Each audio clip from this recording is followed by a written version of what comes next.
Jeff Nelson will call the balls and strikes today. Larry Vanover at first, Mark Carlson at second, and Angel Campos down at third.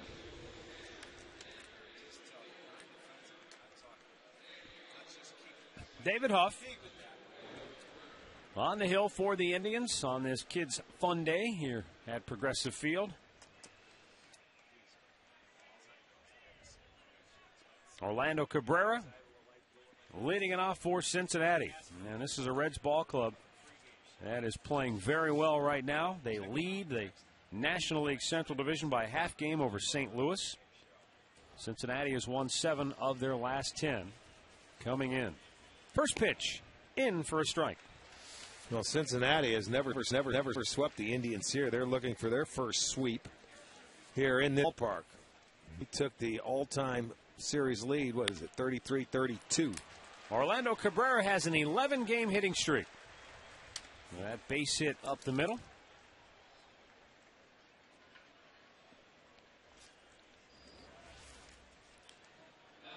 I beg your pardon. On that hitting streak. He had a 10-game hitting streak, but that was snapped.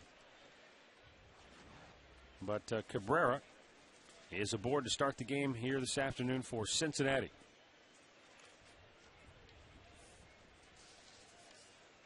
Tell you one thing, Orlando Cabrera is tearing up left-handed pitching this year, batting .405.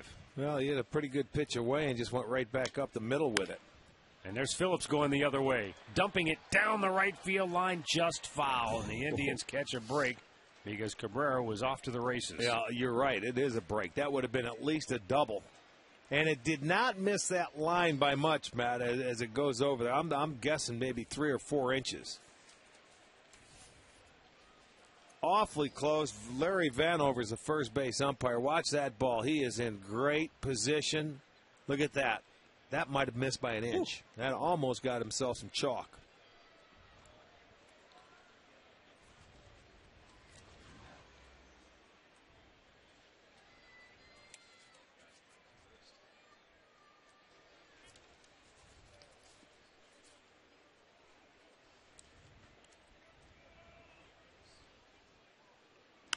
Pop foul, back out of play. Brandon Phillips sitting on 99 career home runs.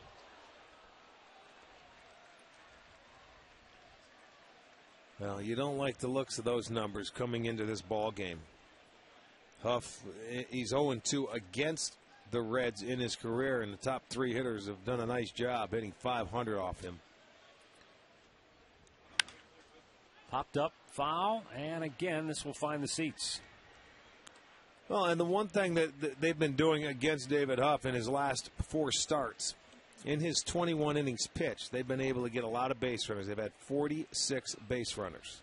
So you're looking at 2 base runners an inning, and that's tough to pitch out of time and time again. Now, on the behalf of Huff, the run support hasn't been there for him. They have not scored him many runs at all. He's got a chance to get out of it, but he drops the ball and a flip to first. Okay. To retire Phillips. And Cabrera down to second base with 1 out. That was a tailor-made double play ball right back to him. Yes, it was. But, you know, once you drop it, you just got to maintain your composure and just get an out. He had the double play. And he was a little upset with himself, but not much you can do. You get an out. So now the runner in scoring position with 1 down for Joey Votto.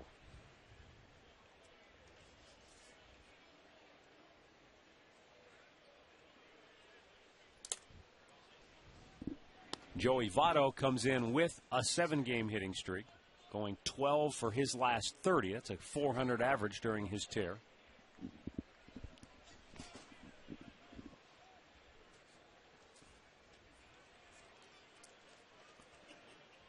One of the top offensive National League first basemen this year, and you're talking about Albert Pujols being in that same position, but look at the offensive numbers categorically, and he's right there with Pujols. Well, he's done a terrific job. We said the other night, Matt, he's healthy this year. You know, he had some problems, some issues last year.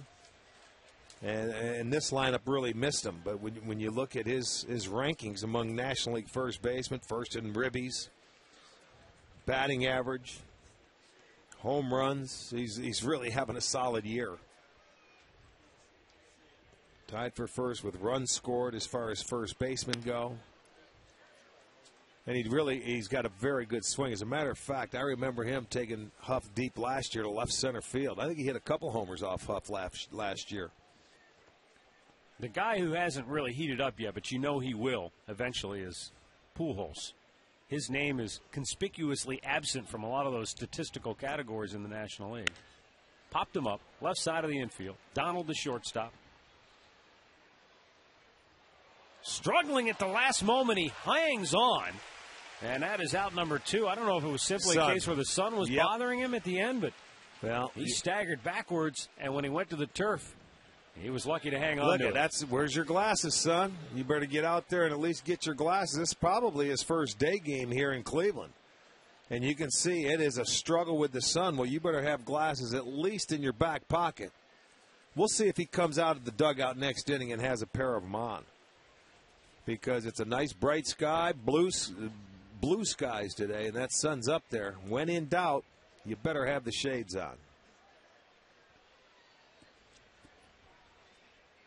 Scott Rowland hammers it foul left side. How much does the eye black help you on a day like this? What eye black does is takes the glare away from, let's say, the screen behind home plate or some of it doesn't absolutely nothing for the sun. Straight up in the air, it's not going to help you. No, it does absolutely nothing. It just takes some of the brightness away. You need to have glasses, man. You're looking straight up into that sun.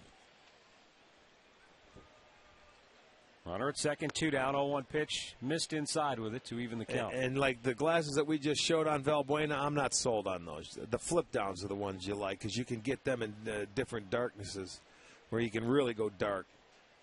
Those look more like enhancers.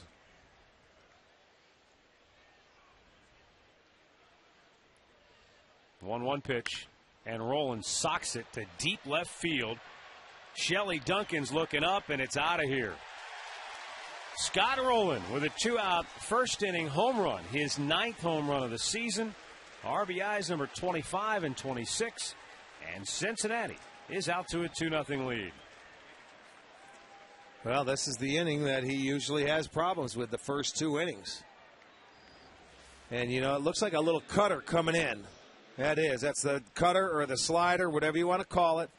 But it comes inside. It didn't get inside. And Rowland, he's awfully quick in there. So Rowland gets his 9th home run.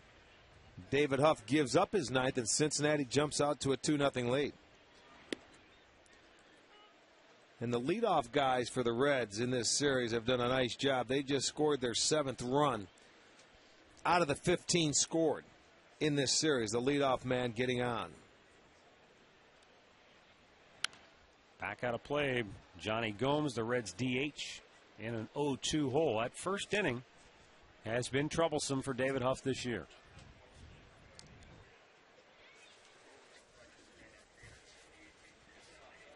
Nine home runs allowed for Huff now in 42 2/3 innings. Takes care of Gomes on 3 pitches, but Cincinnati strikes first with a 2-run homer by Scott Rowland, and now the Indians come to bat when we come back.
and I know it's only his first day game here, but when in doubt, those glasses should be in your back pocket if you don't need them.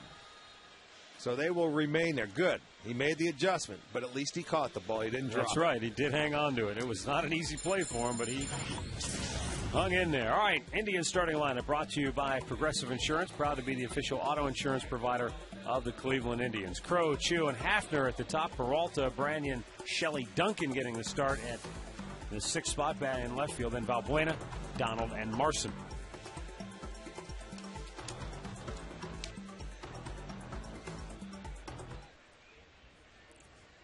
They'll be facing 24-year-old right-hander Homer Bailey.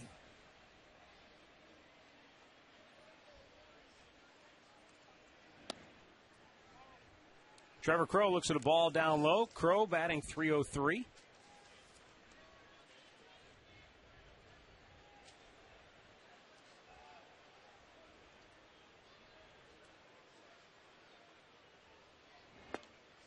And takes a strike to even the count at 1-1. Well, some sad news in baseball coming out of Los Angeles, where former Major League pitcher Jose Lima died of an apparent heart attack this morning. Yeah, just 37 years old. He played. Didn't Carmona play winter ball for him this winter? Yeah, in fact, that was the story in spring training. That was Jose Lima who suggested to Carmona that he move over to the first base side of the pitching rubber, something that you talked about last year. And obviously that's played a part in his resurrection this year as a pitcher. But yeah, Lima as a pitcher, we remember he was a guy who Lima time. Yeah, I mean, he had such a zest for the game and flair for the personality. Dramatic. Yeah. Maybe too much for some. Remember how he used to dye his hair or color it when he was with the Tigers? He was something else. He was also the pitcher who threw a changeup to Russell Branyan down in Venezuela, and Branyan hit the ball out of that stadium. Is that who he hit it off of? No kidding. Yeah, it was Jose Lima, and I mean that ball's still going. But yeah, it's again just sad news. Dying of an apparent heart attack at the age of 37, according to his wife. She said she called the paramedics, but by the time they got there was nothing they could do.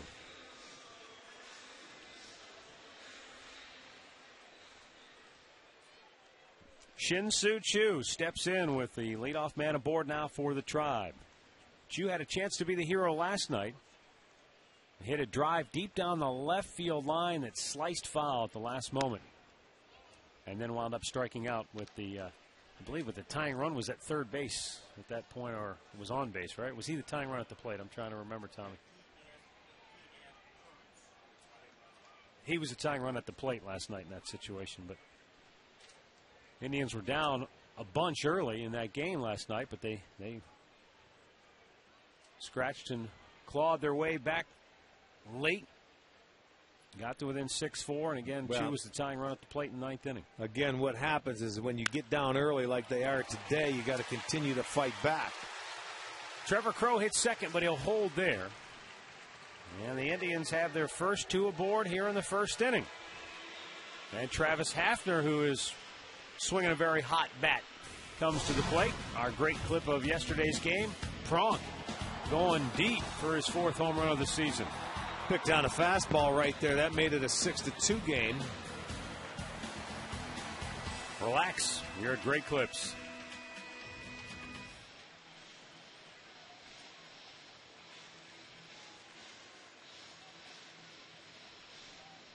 Or was it a 5-2 game, and then they added one after that?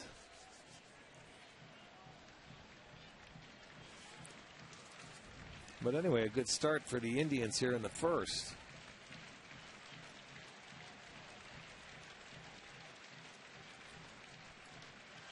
Pronk on a 10-game hitting streak. And takes the ball down low. Last night, Cincinnati scored 5 times in the first 5 innings. Off Fausto Carmona. Lance Nix hit a 2-run homer in the 4th inning.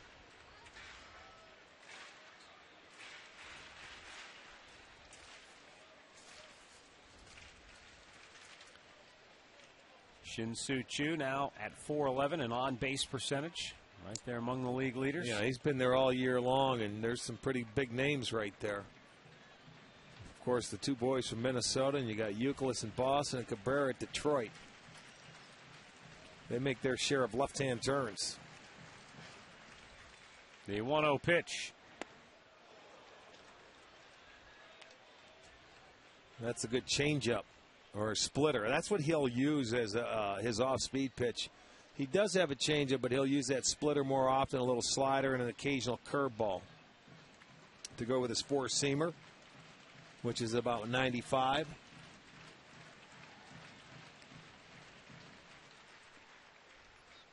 One to Hafner in the dirt, gets away.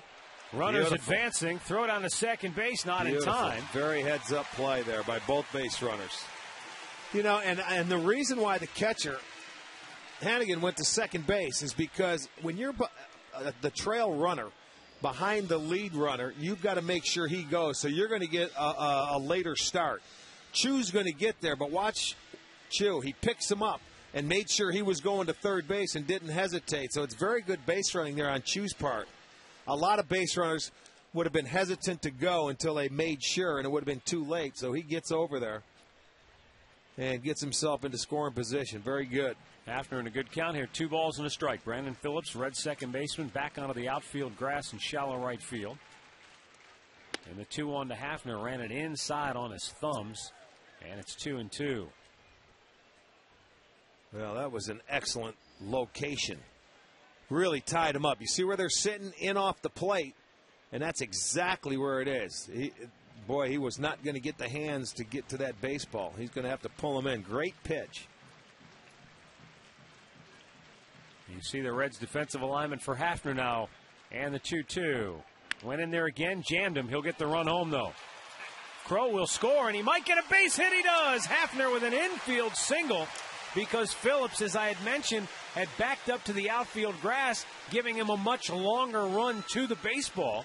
So it works out for his 16th run batted in on the year. That's the price you pay when you play him in the outfield. 2 strikes, and he came right back with that same pitch, and it really did jam Hafner the same way, but he was playing so deep, it'll go as an infield single. He'll get an RBI. Really tied him up, but the reason he was so deep, Hafner beats it out, so it'll be a base hit, an 11-game hitting streak, and it's a 2-1 ball game, and still nobody out. Arroyo made such a good pitch, he hurt himself in that situation. Johnny Peralta now looks at a ball, and it's down low. Peralta with 3 homers, 10 doubles, 2 triples coming into today's action. Tying run at third base, still nobody out in the first.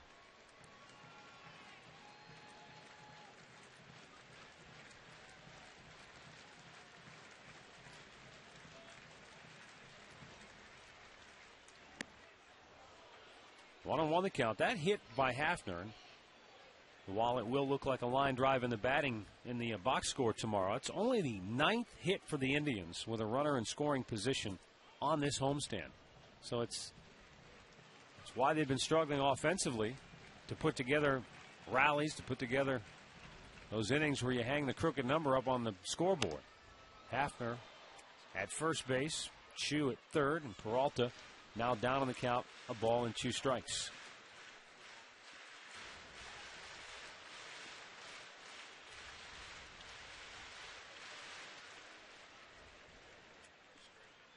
Homer Bailey averaging more than 17 pitches per inning. And this will be number 16 here in the first, and nobody out. And a fly ball to right. Bruce is there. Tagging at third is Chu, but he'll hold.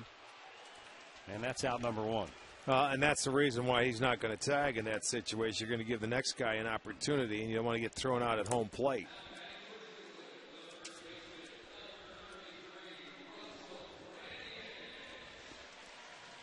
There's the numbers for Homer Bailey on the year, 1 and 2. He's really struggled. They're looking for more from this guy. Young man who was the number 1 draft pick in 04. 40 strikeouts in his 48 and a third innings. 20 walks. You know, and they do have a young rotation. I remember this guy made his first start against the Indians down in Cincinnati back in, what was it, 08? In interleague play. June 8th, went 5 innings, ended up getting the win. Didn't pitch all that well. They had him on the ropes, but he got the win, and he's 2-0 in his career against the Indians. 1-0 pitch.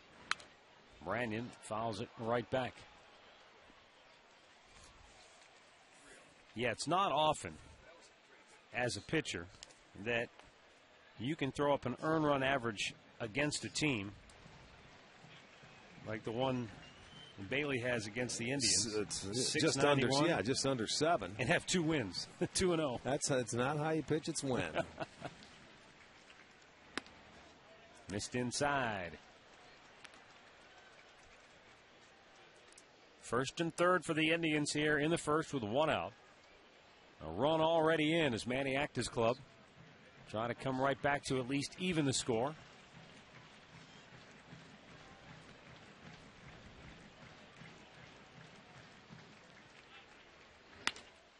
Bloop towards left. Dropping in a hurry. Coming is Heisey. He makes the catch. And Chu is 3/4 of the way down the line. He'll have to go back to third. I don't know about that. You've got to try and get back, even if it's a base hit. If you're not going to go on the no-out situation, you know, he was way down the line thinking that ball was going to fall. Look at him. See, you got to go back and tag because if it falls, you're going to score anyway. I don't know. That's a tough play right there. He started to go back and then decided he thought it was going to be a base hit. I tell you what, by the time Heisey made the catch, even if he'd have tagged, I don't think he could have scored anyway. Yeah, he probably wouldn't have. But you don't go on no outs, and that was opportunity now for Bailey to escape. Shelley Duncan with Indians at the corners and 2 down now.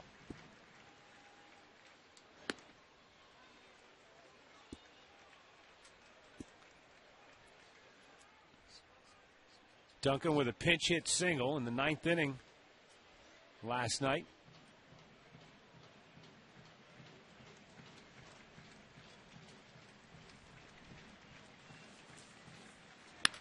And he's got a base hit up the middle to drive in the tying run from third as Chu comes home to score. Hafner into second base, and Shelley Duncan now 2 for 3 in his Indians career. All goes for naught. Good for him picking up his teammates right there. Peralta and Branyan, they had an opportunity, but the 2-out base hit. This is going to be our McDonald's. I'm loving it, and you got to love the high fastball, belled high. Duncan able to get on top of it and go right back up the middle. Something that the Indians have really done very well this year. When you look at it, 45% of their runs, now 72 runs, have come with 2 outs. And Luis Valbuena, the batter, takes a strike. And that's something that the Indians haven't been able to do over their 6-game losing streak, is when we talk about response runs. They have been outscored 40-20 in the 6 games. And the opposition has answered any time the Indians have scored 12-2. Well, Cincinnati put 2 on the board, and back come the Indians to take that 2 away and erase it.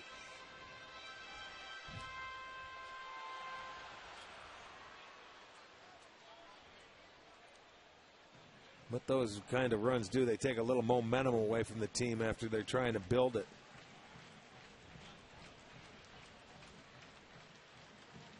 Two on, 2 out, 0-2 pitch to Valbuena. And you would think, too, they also give a little lift to a guy like David Huff, who gave up 2 first-inning runs, and now he feels, hey, I'm right back to where I want to be. Right. Now his job is to go put a 0 on the board. If this team is done in the first inning. This will be the 26th pitch of this first inning for Homer Bailey. And Valbuena slugs it high in the air to center, where Drew Stubbs will have a routine play. And the inning is over. Indians score 2, leave 2. After an inning, we're tied at 2.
Here at Progressive Field, we're tied at 2. Jay Bruce leading off for Cincinnati.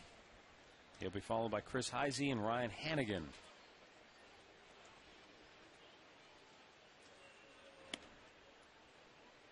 Two balls, no strikes.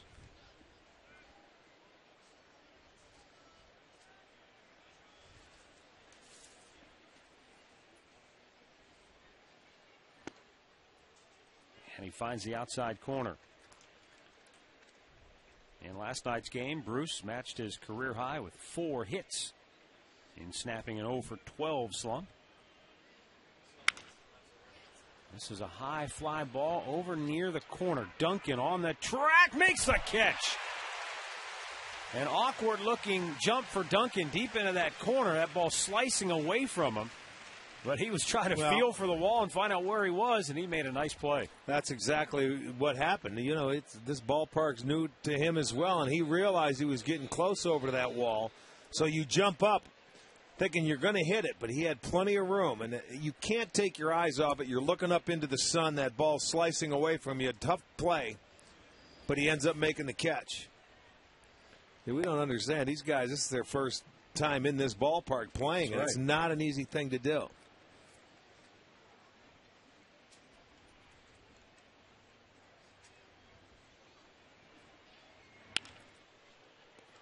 Grounded to third. Peralta with a nice throw. 2 down. And today's injury report brought to you by the attorneys at Friedman, Damiano & Smith. When you're injured, depend on them. Find Friedman, Damiano & Smith online at fdslaw.com.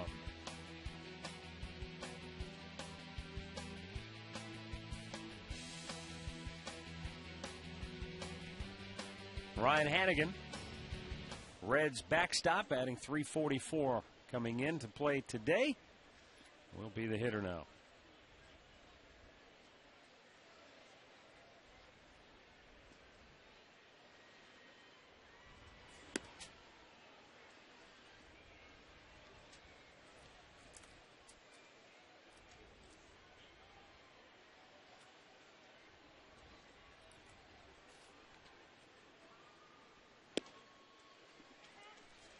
One ball, one strike.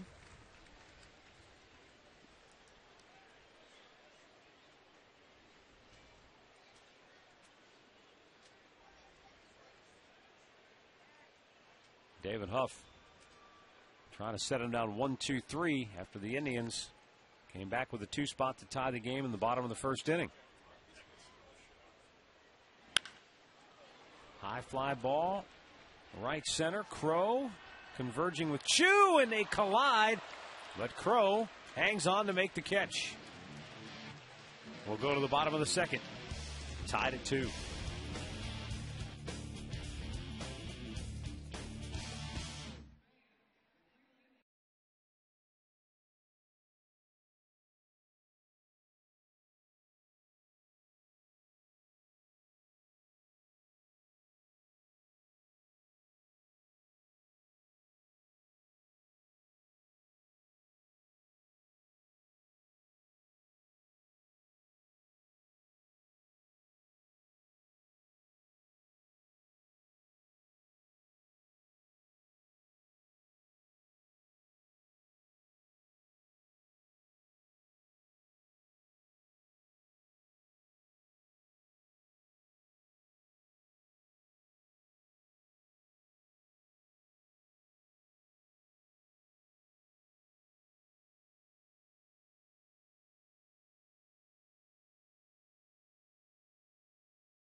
Sports Time Ohio Is on the that STO him? yacht. I think it is. Sailing the high seas. Well, there's a little communication. Crow is in charge. He's the center fielder. Chew, you got to back him up. I don't know if he called for it or not.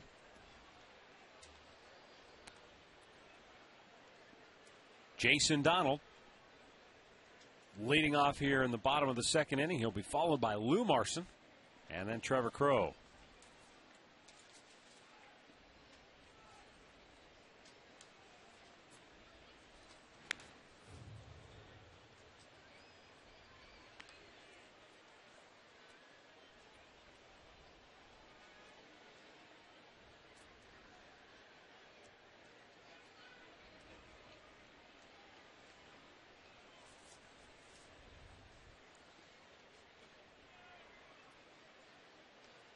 Homer Bailey with the 0-2. And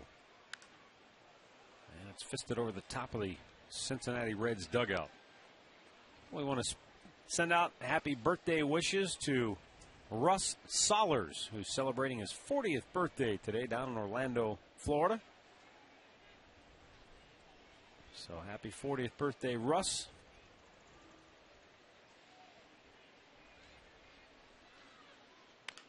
Little tapper, back to the mound. One down. Let's check out Cincinnati's defense for you behind Homer Bailey this afternoon. In the outfield, we had a chance to see them all. Heisey, Stubbs, and Bruce from left to right. On the infield, it's going to be Roland, Cabrera, Phillips, and Votto, third to first. Behind the dish, Ryan Hannigan. Started in Friday night's ball game.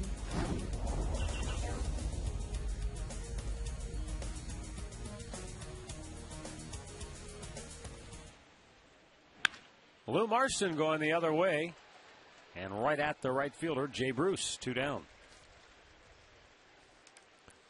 And speaking of Bruce, Bruce Drennan will be taking a show on the road. All bets are off. Live from Columbus Thursday at the Frog, Bear, and Wild Boar, located in the Arena District, across from the Nationwide Arena down in Columbus. Bruce will be on the patio 3 to 6. And then at 6:30, it's the Columbus Clippers and the Lehigh Valley Iron Pigs. Right here on STO. That's live Iron Thursday night. Pigs.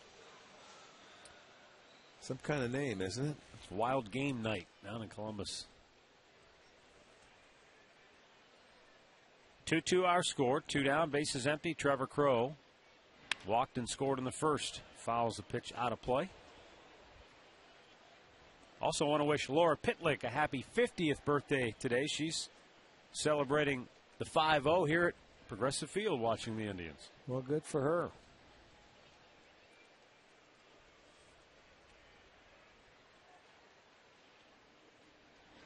Up high. 1 ball, 1 strike.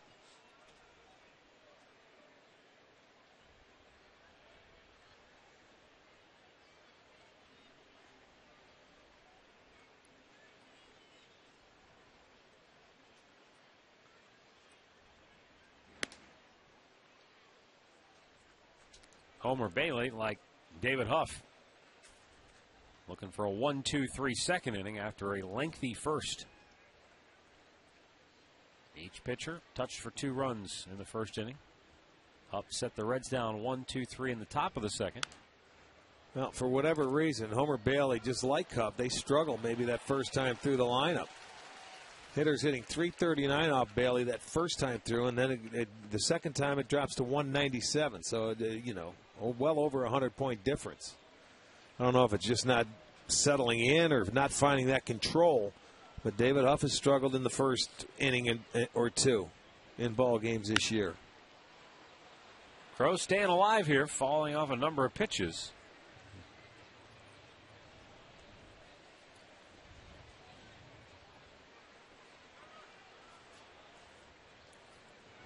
Indians come in today having lost 6 in a row. That's the longest current losing streak in baseball.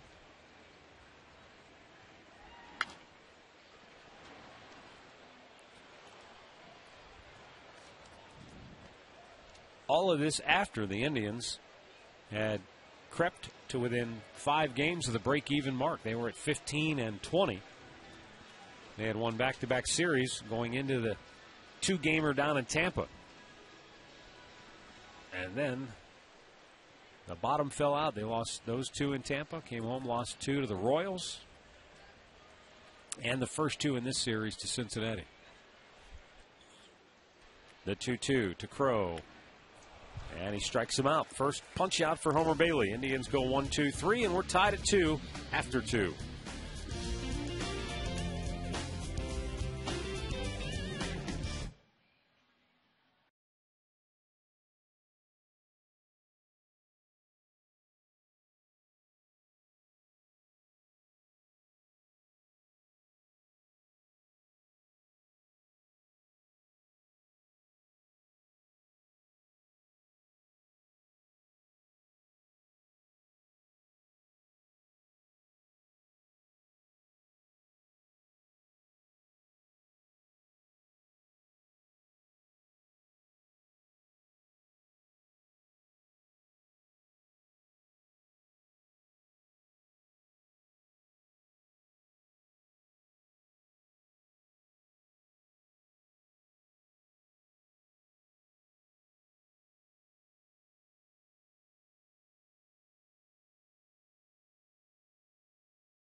Moment will be.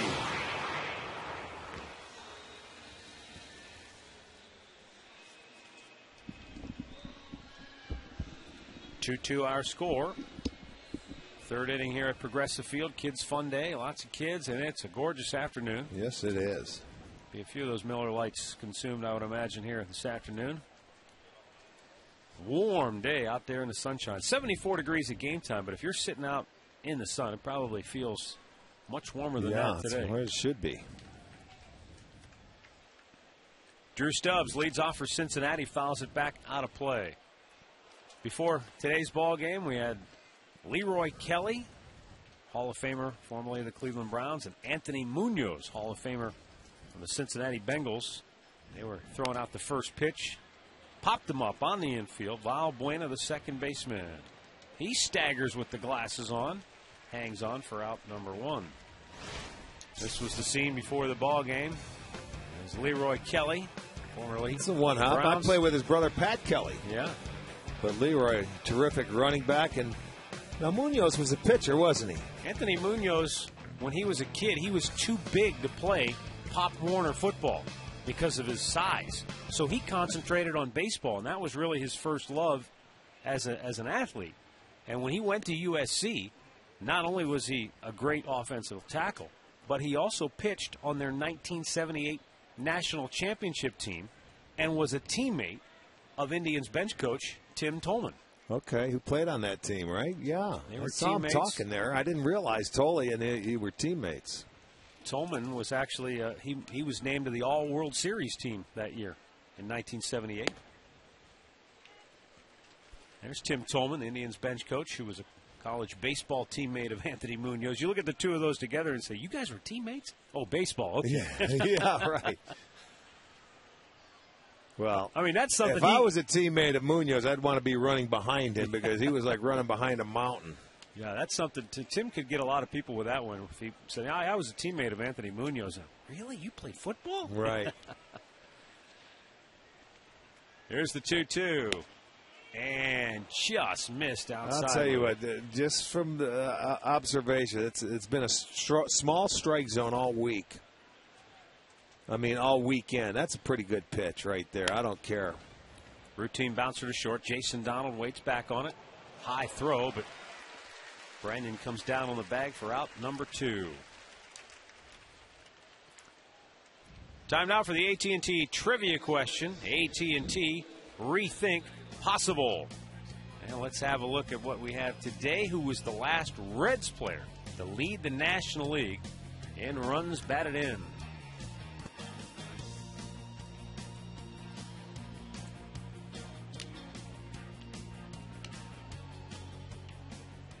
Maybe if I just guess George Foster at every single one of these, eventually it'll come up to review the right answer.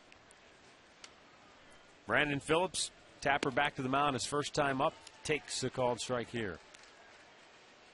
Did that say lead the league? Lead the league.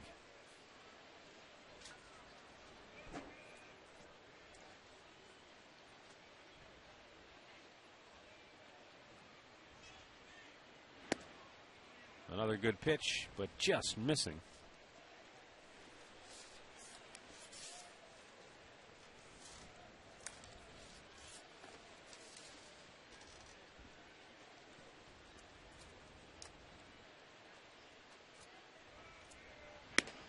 High and wide. 2 balls and a strike.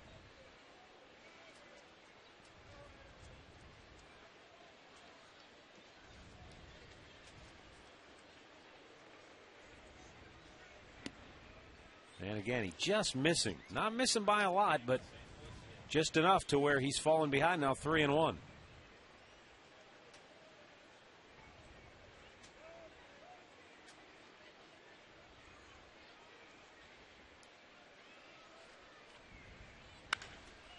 This is crushed. Right center field. Chu to the track, to the fence, and it's off the wall. And rolling into second base with a 2-out double is Brandon Phillips. Well, it fell behind him 3-1.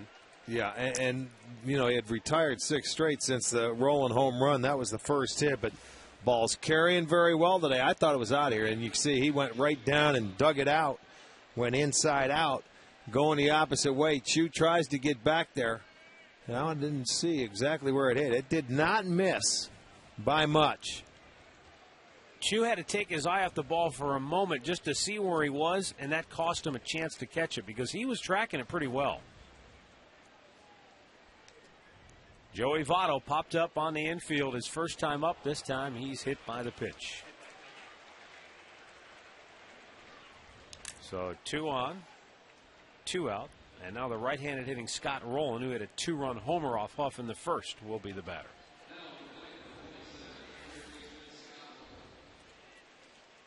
Well, that's right. Couldn't get out of the way.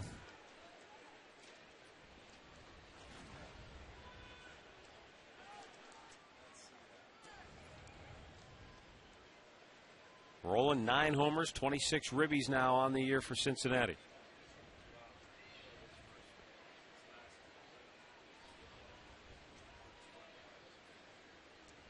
'40th pitch of the afternoon for Huff right here, and it's a strike at the knees, outside corner, perfect location right there.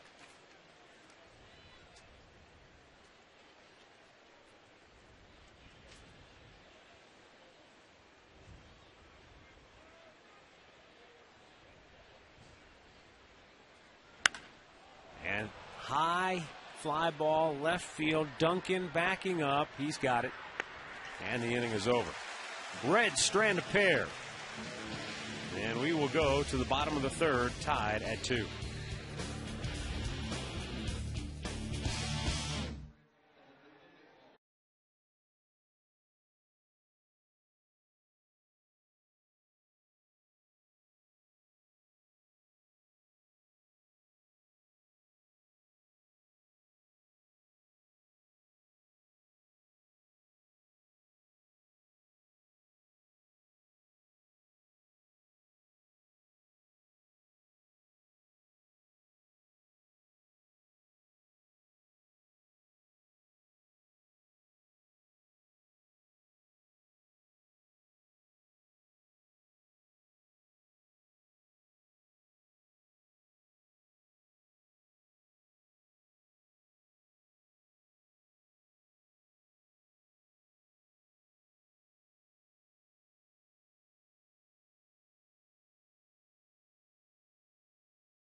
Hafner and Johnny Peralta will bat for the Indians.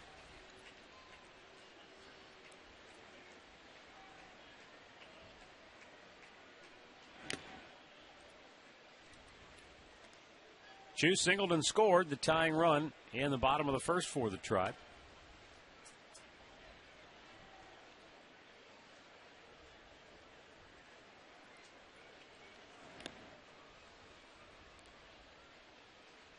And that one bounced in there, so the count evens at 1-1. Homer Bailey has made 40 pitches now in this ballgame. Both he and Huff are about on the same pace right now. Both had a rocky first, and they've been pretty good since then.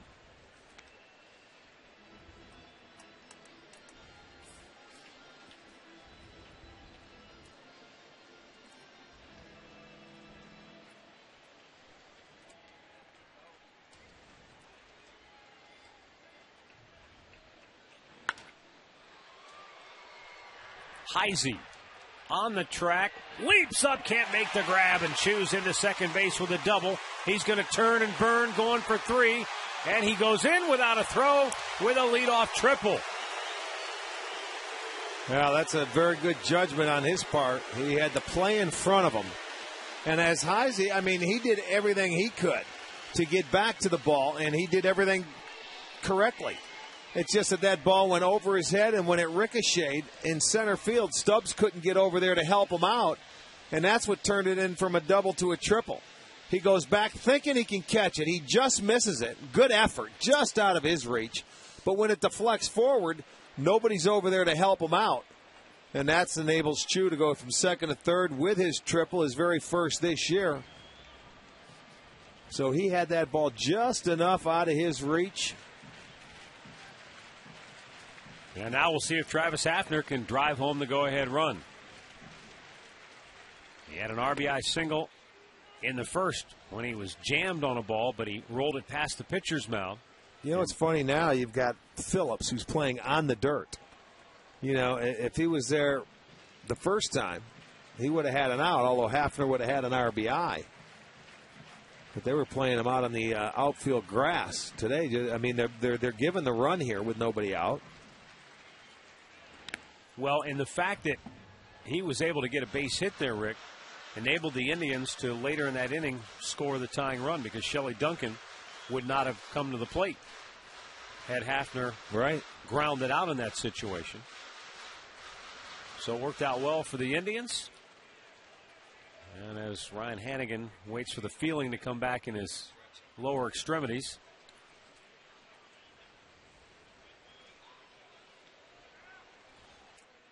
one thing is for certain, Rick, in an uncertain world, Manny Acta has found his number 2 hitter.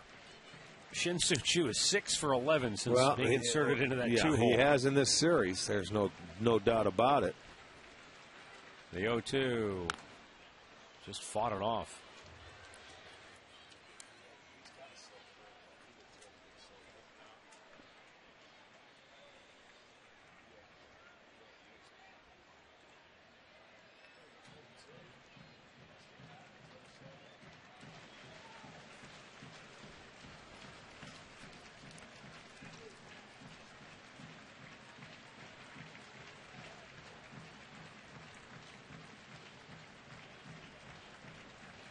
Homer Bailey ready now with a 0-2 pitch to Hafner.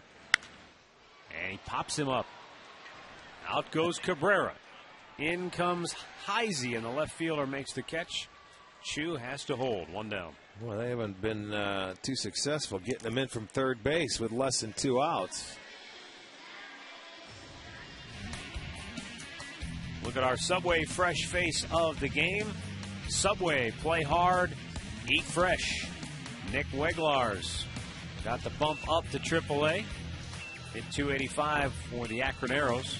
Drove in 27 and had hit 7 home runs. And now some concern for Cincinnati as Dusty Baker and the Reds trainer are going to go out to talk with Homer Bailey.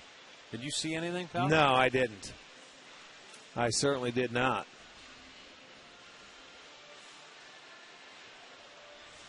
Well, he's taking his time explaining it. whatever happened to Homer Bailey.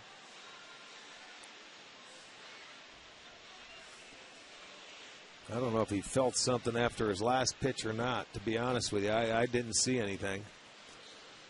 But then again, I wasn't paying attention. Let's check out his last pitch and see if there is anything that he may show.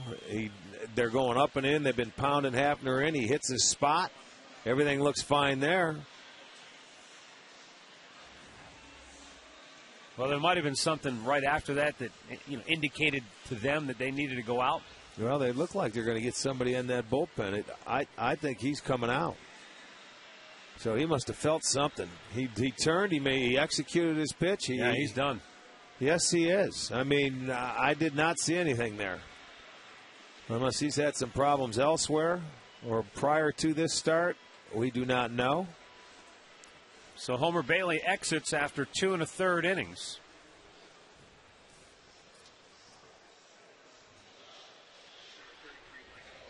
So we've got a timeout here at Progressive Field, tied at 2.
Out. Homer Bailey leaving with some type of an injury after 2 1/3 innings. Well, watch his right arm. Watch him. He gets the ball back. And this is all we could pick up. He shakes it out a little bit, like he might have felt something in there. He's turning it, so maybe that says the elbow. He might have felt something in that elbow. Walks behind the mound. He looks over. And then he's looking in the dugout. So that tells me he felt something, either pop or something in that elbow on that last pitch. But he was able to pop Hafner up. He held him in check. They couldn't get the runner home from third. So he went 2 1/3 innings and gave up 4 hits. To this point, 2 runs. And he's responsible for the man on third base. Micah Owings coming on now for the 12th time. 3-0 record. 16 hits in his 18 1/3 innings. 20 punch-outs. So he will get as much time as he needs to get ready. Boy, he executed. I'll tell you one thing. His last pitch was a good one. It was in on the hands of Hafner and Dusty Baker. You know, he came out late, so that look into the dugout told you that he was, you know, summoning somebody. Well, let me remind you that tomorrow the White Sox will come in for a 3-game series, and there's great seats that are still available. You can save up to 50% on select tickets. That includes field box seats for just $25. Call 216-420-HITS or visit Indians.com. That'll be tomorrow night. We'll wrap up this homestand with a Monday, Tuesday, and an early day game on Wednesday.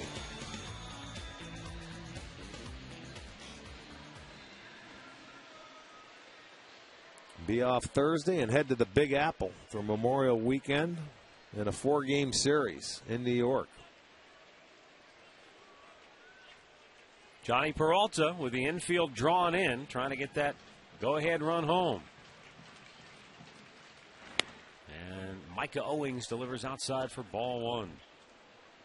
Well, Johnny had a chance in his last at-bat to drive a run home. He popped up to right field, not deep enough.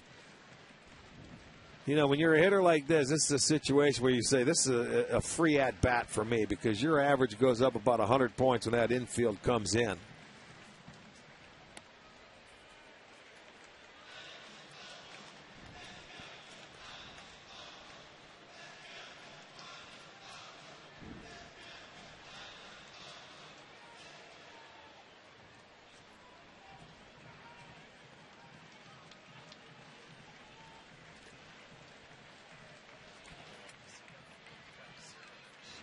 Fastball fouled back into the seats. Micah Owings, Georgia native, was originally a third-round pick of the Arizona Diamondbacks out of Tulane back in 2005. Came to the Reds in the trading deadline in 2008 and the Adam Dunn deal.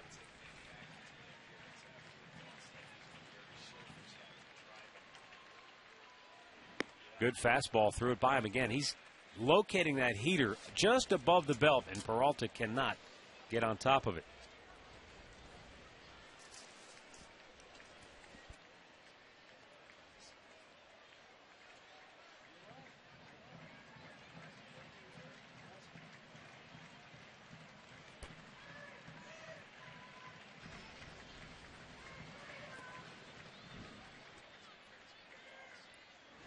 This time Johnny lays off, and the count goes full. Micah Owings, who grew up in Georgia, went to Georgia Tech originally and pitched well for the Yellow Jackets. But after 2 years, transferred to Tulane. And he said afterwards that he just needed a change of scenery. No one specific reason. Fastball inside, and Peralta just fights it off to stay alive.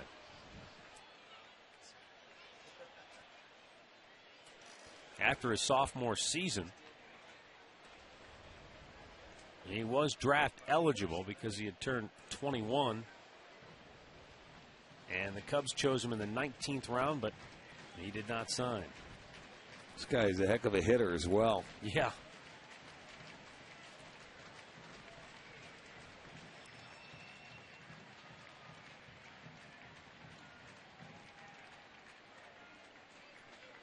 Three-two pitch. Again, that fastball, he's just really putting it in a spot where Peralta can do little more than fight it off. Really keeping it above the belt.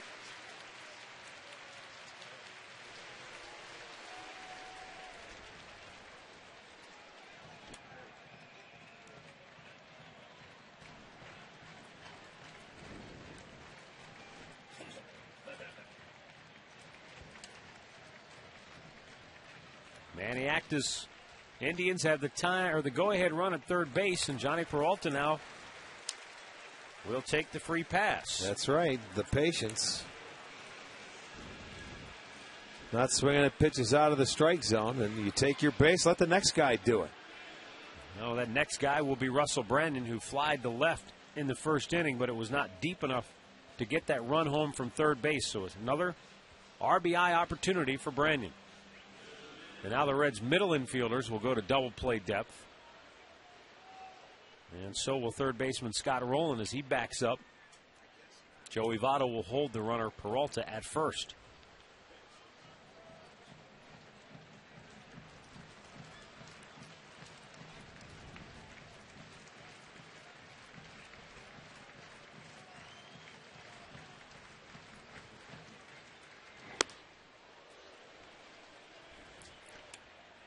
Now that high fastball that gave Peralta trouble could definitely be a tough test for Brandon here.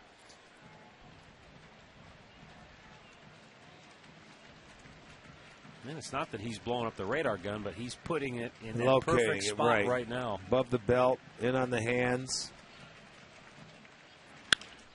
There's a high drive deep to center. Stubbs back. Tagging at third is Chu. He's going to bring home the go-ahead run as Russell Brandon picks up his 10th RBI on the year. And the Indians now lead it 3-2.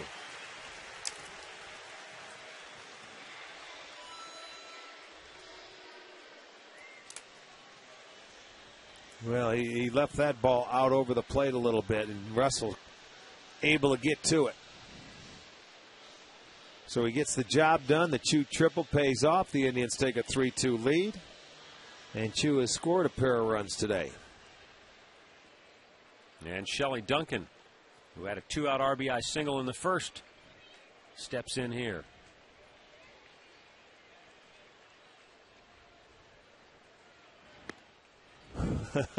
Attaboy, he got after it, didn't he? Well, when he pinch hit on Friday night, Duncan became one of the 6th father-son duos that have played here for the Indians, and he's letting it all hang out there. He joins the Averils, Bagby, Franconas, the Bells, and Carry-Ons as the 6th father-son duo to play for the Indians. And it's scary when I played with his dad, and now I'm watching him play, broadcasting the game, and he's playing. 0-1 fouled back out of play. He's a big kid, though. I was trying to remember Dave as a player. He wasn't catcher. He wasn't this big, though, was he? No, Dave wasn't that big. No, Dave could swing it a little bit. He'd swing hard. He was a good catcher. That's back in the day. He had the long moss, the mullets, man. That was good. Shelley Duncan goes 6-5. And then Dave, his dad was a pitching coach here. That's where he started before he hooked up with La Russa back in Chicago in '83, and he's been with him ever since. He was here with Joe Nosek. Joe was the bench coach, third base coach, and under Dave Garcia, and Dave Duncan was the pitching coach. Had a nice staff here. Shelley told me during the season he talks with his dad frequently on the telephone, about what's going on. Well, it's too bad we don't play the Cardinals in interleague play now. 2 balls, 2 strikes. Now, Shelley's brother, Chris, did play in St. Louis, though, right? He's not there anymore, though. Correct. I don't know where he is at now. Trying to remember. But Shelley previously was in the big leagues with the New York Yankees, albeit briefly. Now the 2-2. There's a high drive, deep left field, but it's hooking foul. Boy, oh boy, he gets some extension. He plenty of distance. Almost took out the van.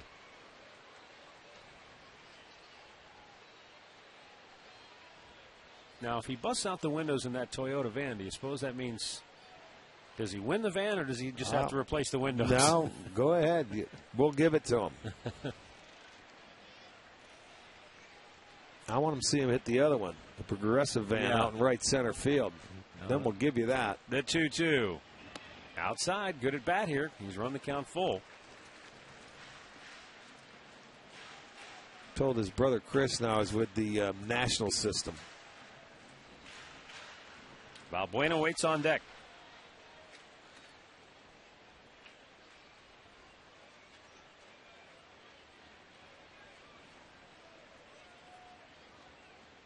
Runner goes, 3-2 pitch. Low, ball 4. Good at bat for Shelley Duncan. Yes, it was. He's on base both times today. Peralta down to second. 2 walks for Micah Owings since coming in, and a long fly ball to center off the bat of Russell Brennan. Now Luis Valbuena. Well, to me, that's the thing the Indians are going to have to start doing a little bit more. Take those walks, keep the inning going, keep moving, that line, down the line, and keep getting your chance of getting base runners, because eventually that rolls over the top of that lineup more, and you're going to get more at-bats. So a couple of good. Peralta took the walk, and Duncan took the walk, forcing him.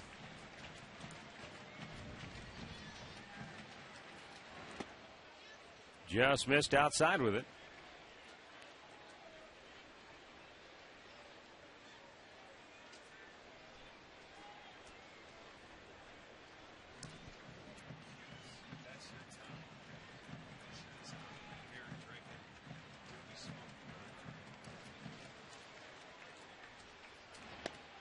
Lays off, same pitch. 2 balls, no strikes.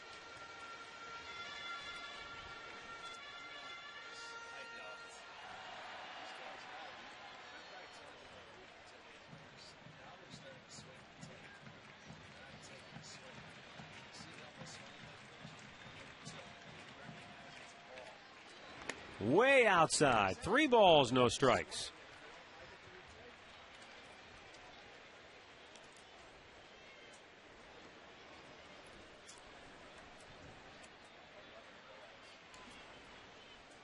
Micah Owings called on in the pinch here when Homer Bailey left this game with an injury here in the 3rd inning. And he's had a rough go finding the strike zone. 20 pitches, 11 of them have been balls. And he walks Valbuena on 4 straight. So he has personally loaded the bases for the Indians with 3 walks. Dusty Baker can only sit back and rub what hair he has left on that head. Well, hey, Dusty brought him in. He's got nothing to answer. He's thinking, I wonder why he's not throwing strikes. Brian Price, the pitching coach, will take a cruise out to the mound to talk to him. But, boy, they have set the table for the Indians. Now it's just a matter of getting a base hit here.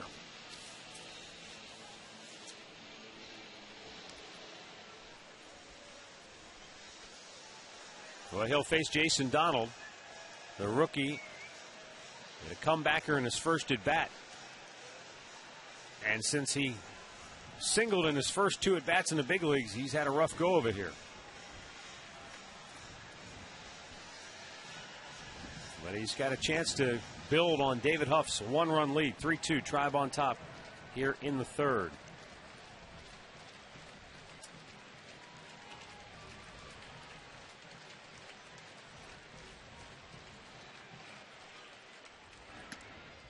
And it's up high. He may not have to swing the bat. Well, I would certainly, if I'm hitting up there, you don't help him out. You got to make sure you sort of try and keyhole it and get it right down there. Look for your fastball. If it's not in that zone, take it, because he is struggling to throw strikes.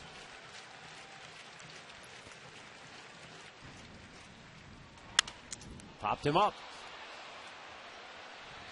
Rolling, the third baseman, makes the grab. Indians leave him loaded, but they grab the lead. 3-2 Tribe after 3.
Sitting down on the waterfront. Nice big guitar.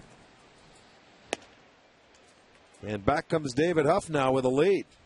3-2 lead here to start top half of the fourth inning. He'll face Johnny Gomes, Jay Bruce, and Heisey are the scheduled hitters. Cincinnati looking for their first sweep here in Cleveland ever.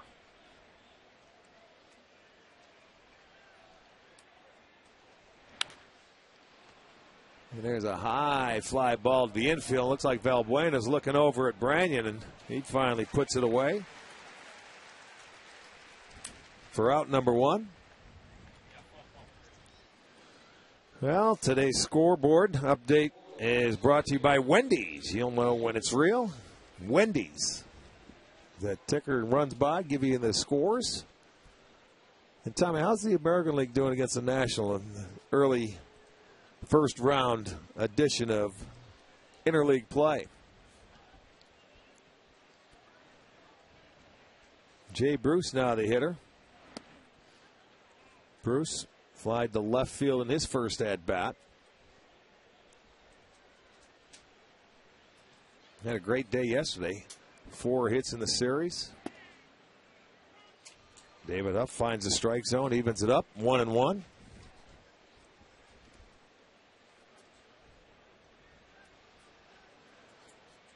Huff came out of that dugout after a long inning of sitting, and he was ready to roll. Umpires had to sort of stop him. He wanted to get rolling.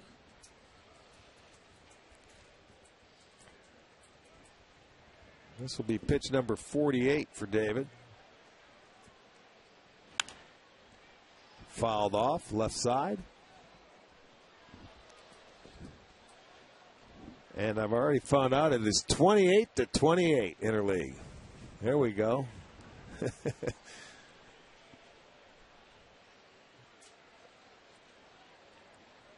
That's as even as you're going to get. Jammed him. Easy ground ball. Branyan flips it over. 2 outs. Well, tomorrow is McDonald's Big Mac Monday. You can purchase a Big Mac and redeem the box lid at any Indians team shop or the Progressive Field box office. You receive a buy one, get one free upper box ticket to see the Tribe take on the Chicago White Sox. That series starting at 7:05 tomorrow. Back into playing the White Sox again. 2 outs now. David Huff looking to try and get 1, 2, 3 inning and get that offense back in there after they just gave him the lead. Chris Heisey grounded to third in his first at-bat. Peralta made a backhanded play, threw him out. And David Huff looking to snap a 5-game losing streak. For a personal 5-game losing streak, the Indians trying to snap a 6-game streak. Last time they won was last Sunday in Baltimore on getaway day.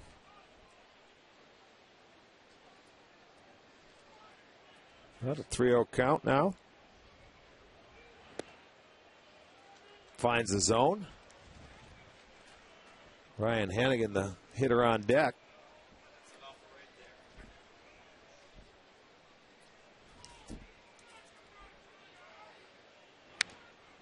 Fouled straight back. Good cut. 3-1. Looked like a changeup. So Huff back into the count now.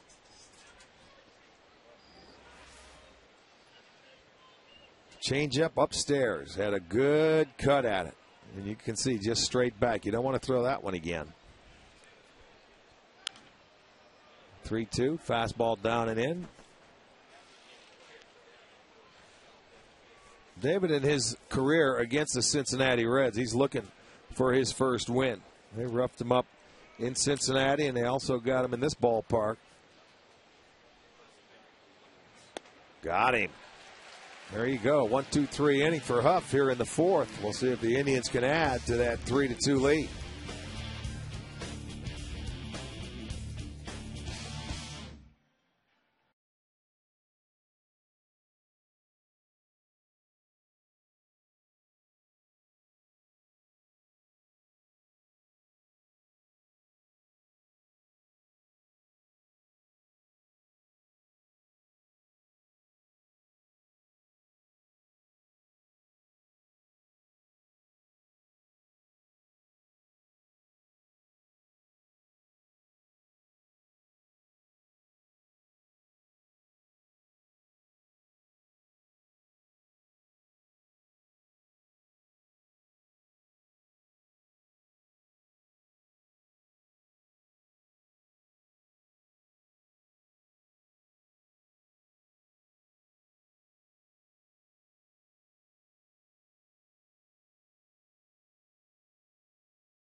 Crow and Shin-Soo Choo.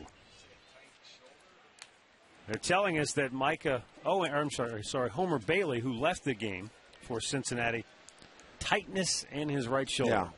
Yeah. Well, we saw that little flinch there, so, maybe that happened before the game. Who knows?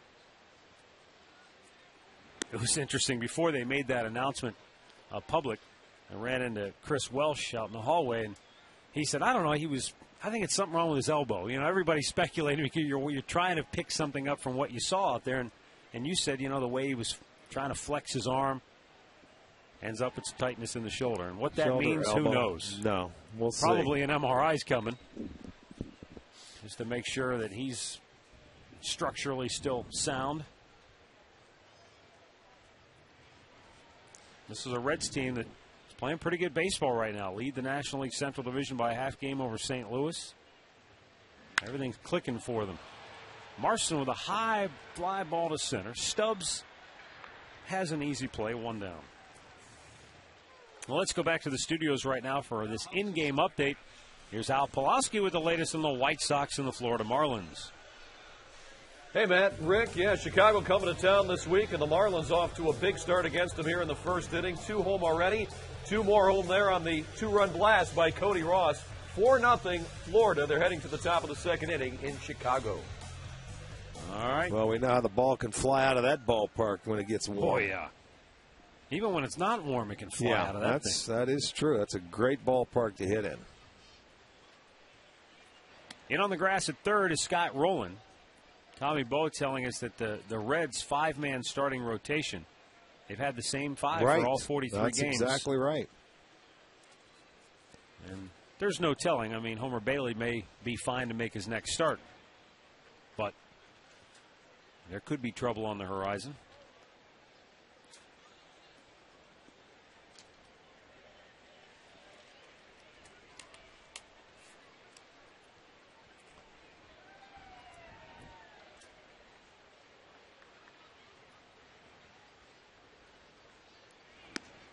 Takes a strike into count 2-1.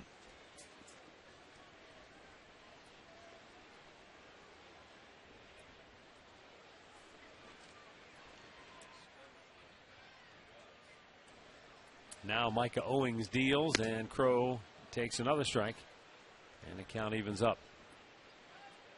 Even though he really hasn't shown much of a bunt game at all. It's interesting, Scott Rowland started that at bat way in on the grass and then backed up little by little by little. And then with 2 strikes, of course, he's obviously back at normal depth. The scouting report, obviously, it states when you haven't played against a guy a lot, as Trevor Crow goes down, he will bunt. So until he proves it. First strikeout for Owings? Yes. Finds the strike zone and gets his first strikeout. Shin-Soo Choo will be the batter. He's 2 for 2. He has singled, tripled, and scored 2 runs. And he's gone 6 for 11 since the Indians inserted him into that 2-hole in the lineup.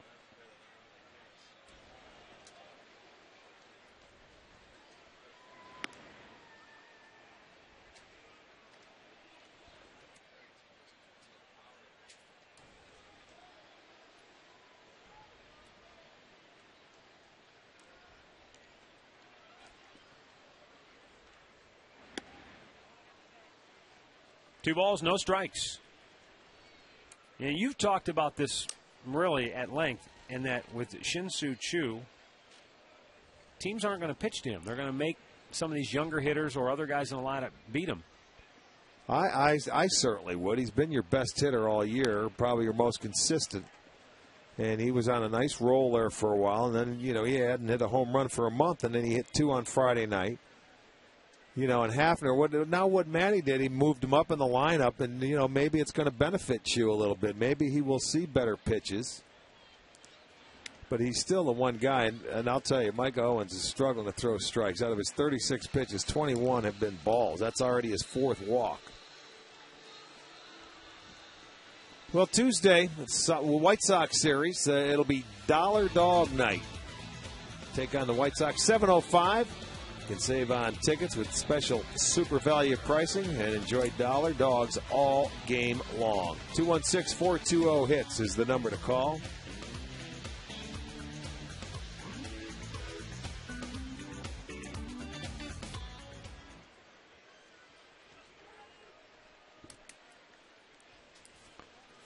You know, here's an example of Chu today.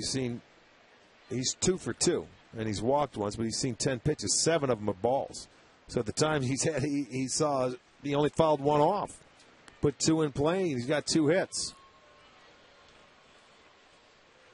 That's the thing that's tough when you're a hitter, when you're not seeing a lot of strikes and you finally get one, putting it in play and hitting it hard.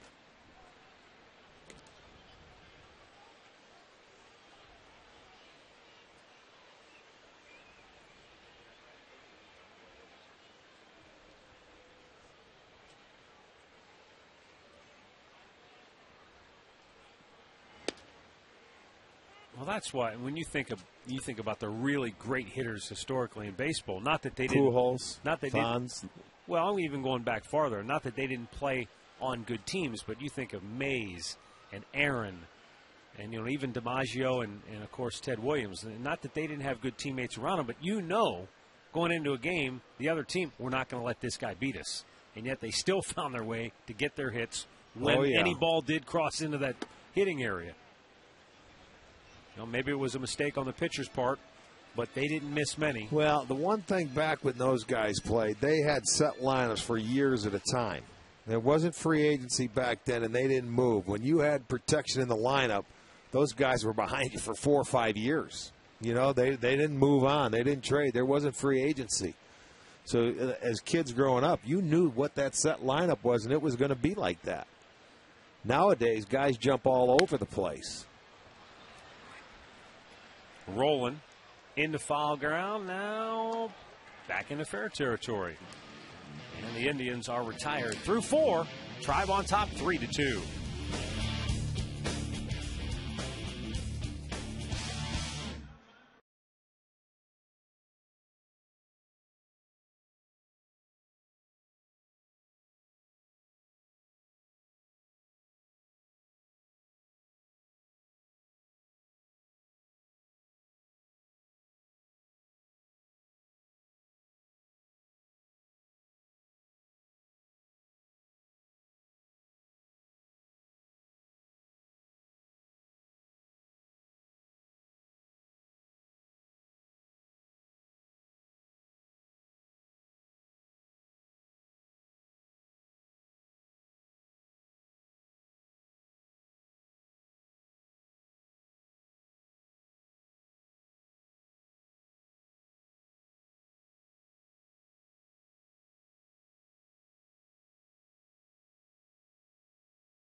On a beautiful day here in downtown Cleveland, Indians lead the Reds 3-2. Tribe trying to salvage the finale of this 3-game series and end a 6-game losing streak.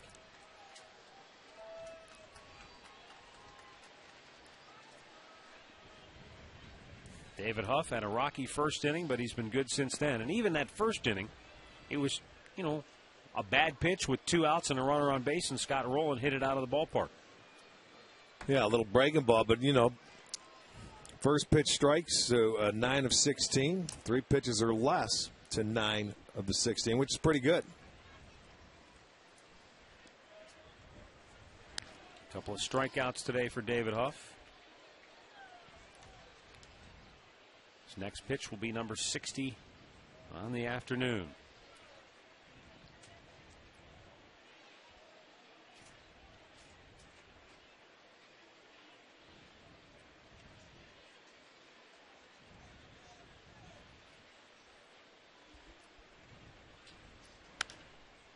play down the right side.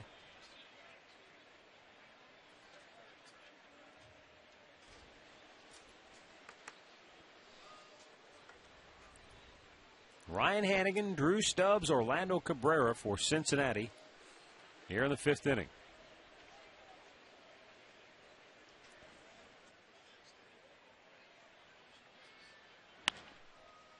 Bloop toward right, over near the line. Chu makes the running catch, 1 away.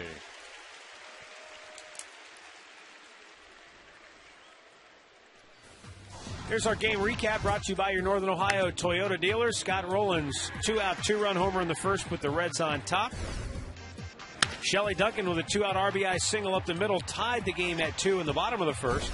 And then Russell Brandon with a sacrifice fly to deep center, scoring Shin-Soo Choo, who had tripled to put the Tribe on top. For a dealer near you, visit buyatoyota.com.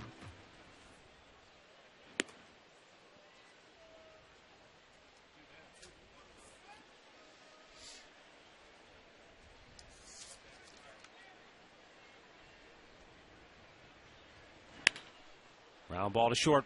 Donald tried to backhand it, but it skips past him. And Drew Stubbs aboard with 1 out here in the 5th inning.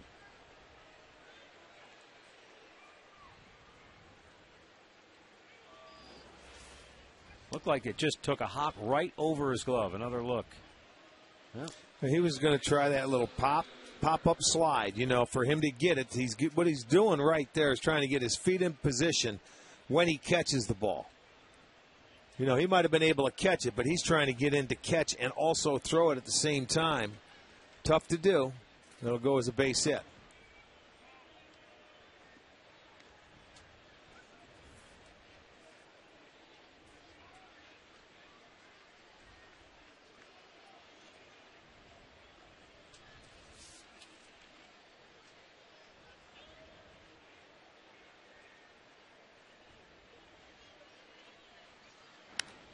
Popped back out of play by Orlando Cabrera. He singled and scored in the first, grounded to short in the third. We were talking earlier, you and I, with Tom Brenneman, TV voice of the Cincinnati Reds, about Orlando Cabrera, who fell out of favor in Chicago, but then went to Minnesota and led their charge to the playoffs a season ago. And they're thrilled with him in Cincinnati so far this year. The Reds love him. He's a veteran. He's been around. He knows how to play the game. And when you get the left side of that infield with Rowland, Cabrera as veteran leadership, they do a nice job in the clubhouse to raise some of these young kids that Cincinnati has. Certainly helps Dusty Baker out with his job and his coaching staff. And these guys, they know how to play the game, and they lead the way.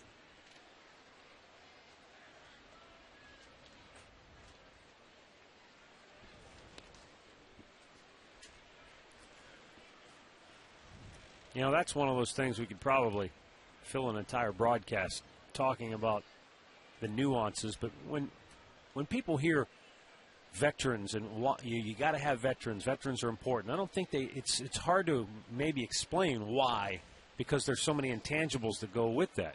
Well, swing and a miss, throw to second, got him. That was the hit and run. That was an excellent pitch by Huff, and Cabrera did take the swing, but he fouled it right into the glove, so Marson throws out. They've been running at will in this series. They had 7 stolen bases. This is the second time that they have had somebody caught. Hit and run. And it was a good pitch. Up and in. Not much he could do with that one, and it's an easy throw out for Lou Marson.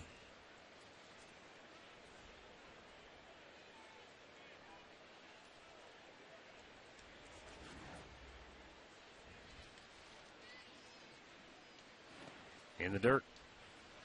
But, you know, and we'll probably not have nearly enough time to even touch on it, but, you know, there's more to it than just saying, well, bring up the kids, you know, bring up the young guys. Let's see. Well, you can do that. It's a long season, but, yeah, and there are a lot of things that go into it. The marathon. It's not being through it before for young players. They don't realize how long a season really is, and you see them. They're aggressive young hitters, and you have to work counts, and you'll have to learn how to play the game at this level.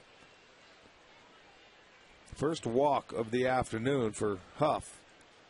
But when you have guys, they sit down and they sort of tell you what it's all about, and you watch them go through it. And, I mean, It's not that they're standing up preaching. No. But a young guy can just watch a veteran player and see how he approaches his day-to-day business. It's the manager and coaches that preach because they have to. That's their job. But players follow players. You know, they listen to players better than they do. It's like almost listening to your parent.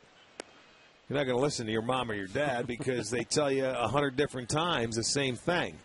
But somebody else tells you in a different voice or a different way, and you listen. Yeah, you watch the way a guy takes batting practice, does his extra work. What does he do during batting practice? The light goes off with players that are going to stick in the big leagues. You know, they find a way to make it work for them, you know, and go about their way because everybody's different. You come from all cultures, all different backgrounds, races, and, you know, it's just a different way until you can find somebody that, you know, you can relate to and understand. 2-0 pitch. Checked and called strike, 2-1.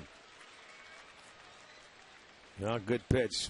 Phillips looking away. He doubled high off the right field wall in his last at bat on a pitch away. He got a 2-0 count, and he was looking out there, and Huff comes in.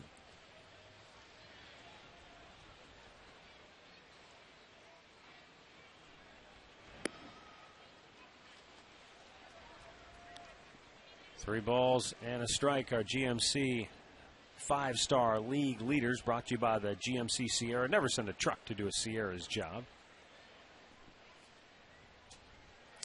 Well, Votto, a terrific May. Ethier had to go on the DL for the Dodgers. He was a Triple Crown threat. I was just going to say that, Rick. That's a tough break for them because he was right there at the top of the... He was the top of everything. Unbelievable year he's having.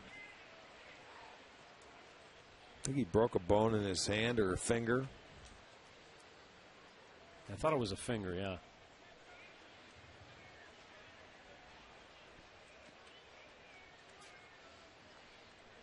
Tying run at first with two down. Cabrera off with a 3-2 pitch. Phillips to right field. Chu. Inning over. We'll go to the bottom of the fifth. 3-2 Cleveland.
Progressive Field. Boy, how nice does that look about now? Be a good day to have the jet skis out.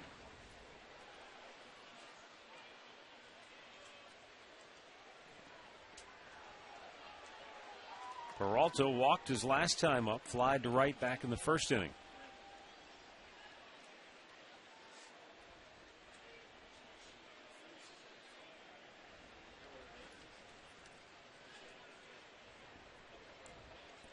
Yeah, this was the first hitter that Owings came on to face. Johnny fouls it away. Yeah, Homer Bailey started this game for Cincinnati. 2 1/3 innings, left with tightness in his shoulder. He left in the midst of that 3rd inning. And 2 batters after he left, the Indians tied the game, or took the lead on Russell Brandon's sacrifice fly.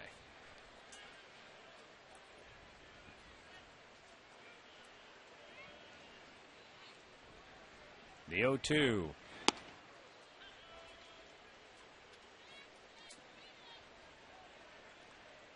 Christina Maldonado is celebrating her 12th birthday in Lorraine. She's watching the ball game with Dad today at home. Well, happy birthday, Christina. The 1-2 delivery. In the air, deep to left. Heisey onto the track to pull it down. 1 away.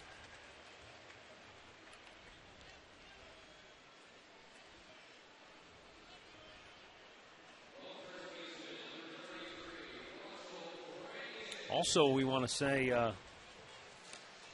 happy 35th wedding anniversary today to Larry and Darlene Kazmarek. And Larry's brother, of course, Ron, works here at the ballpark.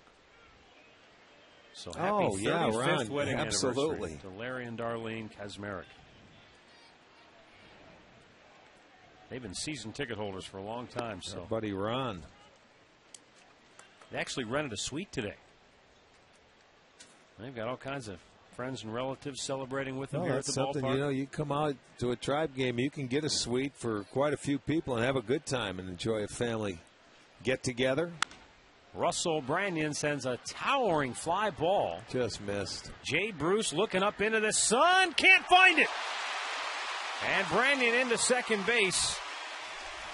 That one was up there. That was a big league pop-up. Did it look like Bruce was trying to turn his body in a way that he could look away from the sun? It blows my mind that guys lose balls in the sun and they don't have glasses with them. I can't believe it. He's got no glasses on. Now, that ball's hit in the air. If that run comes around to score, I fine him. I mean, seriously. The sun's been out all day. Look at. He may be turning around. Unbelievable that these guys will not have glasses out there, and it gets into the sun. It finds a way to get in there. It'll go as an error. It's certainly a mental error. I mean, it'll go as a hit, a double, but it's an error in my judgment. Shelley Duncan. He's been on base twice today. Oh, he had a good rip right there, but fouled it straight back. He's drove had in a couple good rips today. Yeah, drove in a run with a 2-out single in the first. Walked his last time up. Indians lead at 3-2.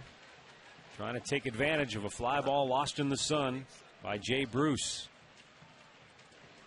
Boy, oh boy, it's the second time today that a player, one on each side, has lost a ball in the sun and hasn't had sunglasses on.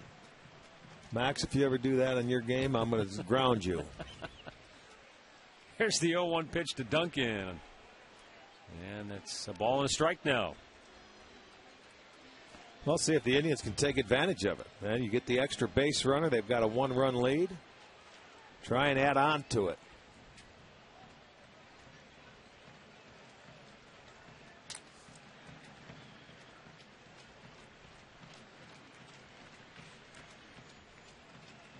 Branyan takes his lead at second. The 1-1 to Duncan. Good. Stop by Hannigan on a ball in the dirt.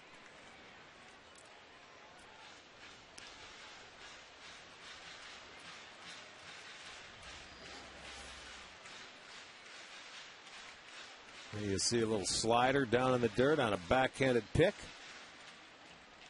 The short ones are nice. Those catchers like those. It's those in-between hops or the longer hops that they've got to really try and put a body in front of.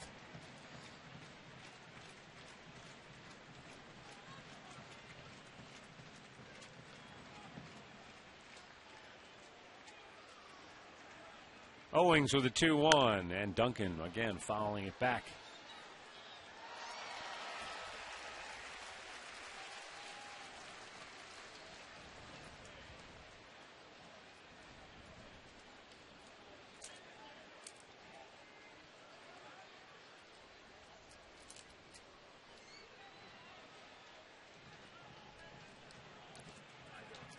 2 balls, 2 strikes.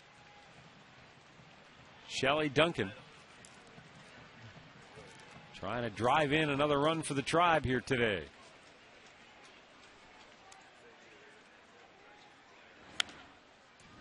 Out of play again. Well, good battle here.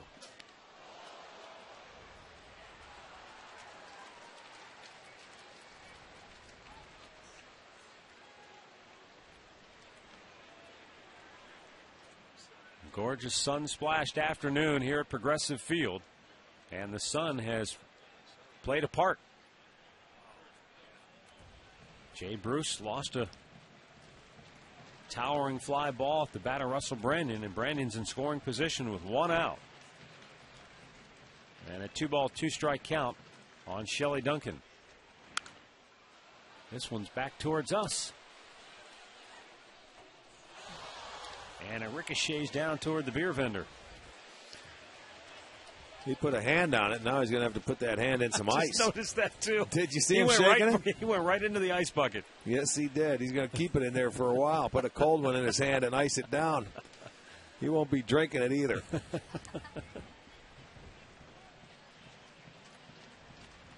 So this battle continues here between Duncan and Owings. Owings has already made 51 pitches. Good eye. Full count. Well, you know, they're not chasing his pitches out of the zone. That breaking ball, the hitters have a little discipline today. For Duncan, this is his 3rd at bat. He's seen 16 pitches.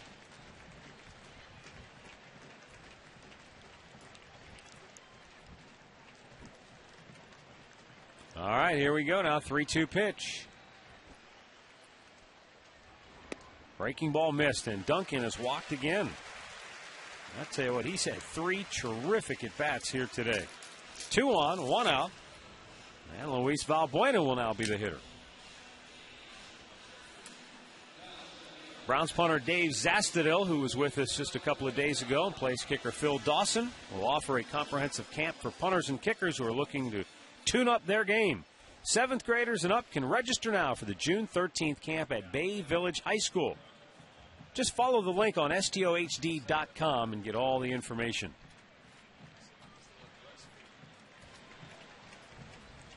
Owings deals. Valbuena takes a strike. Valbuena fly to center in the 1st. He walked when facing Micah Owings in the 3rd.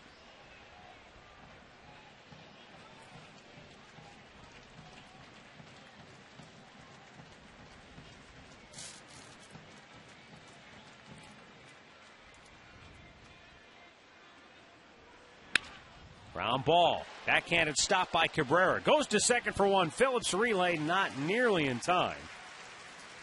No, but a nicely turned play. They made sure they got 1.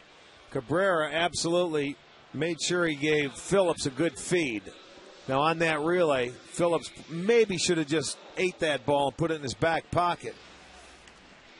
But it's nicely turned. There's the ball heading to the hole on the backhanded side. He goes down on one knee. There's the 1 throw. And that gave Duncan time. They really had no chance for Valbuena, so Phillips should have ate it. But it's okay. No harm, no foul. It's still 1st and 3rd, 2 outs, and the Indians still with a chance to get a runner home here.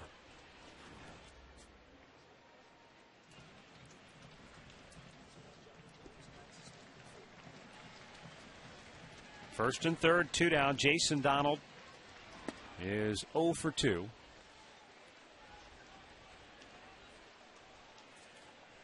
Donald tapped one back to the mound in the 2nd inning, fouled out to end the 3rd with the bases loaded.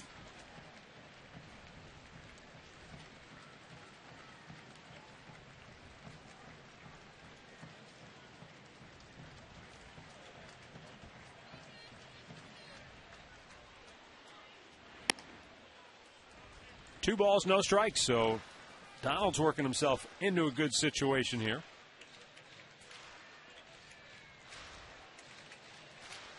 Yeah.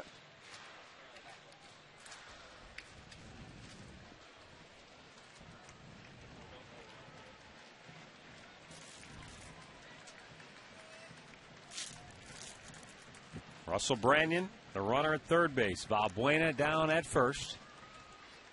And the 2-0 to Donald is fouled back over the screen.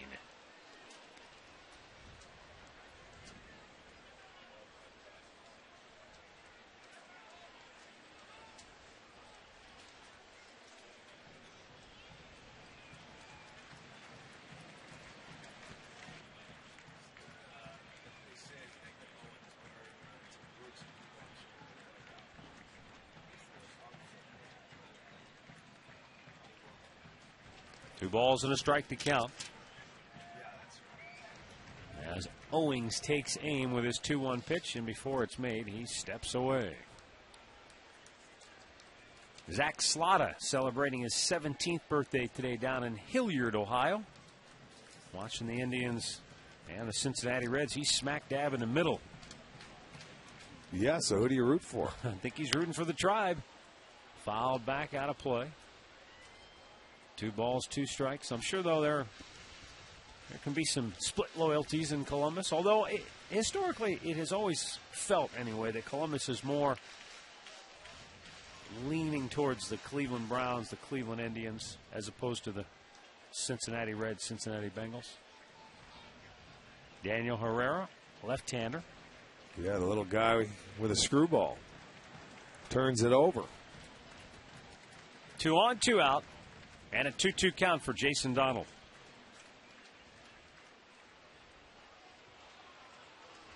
Little soft shoe.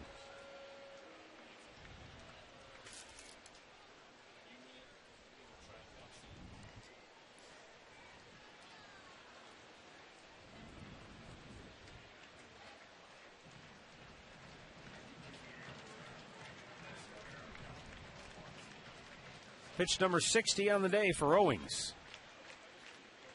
He just doesn't want to make it. Owing has pitched 2 1/3 innings here today, and he's made 60. Well, this will be his 60th pitch. Now, he came on unexpectedly in the third inning. Emergency service back in the third. You're right, with a man on third and 1 out. Activity in that bullpen continues for Cincinnati. The 2-2 pitch. And again, it's fouled away. They've probably spoiled about, it seems like about 20 baseballs in this inning, just fouling them into the seats.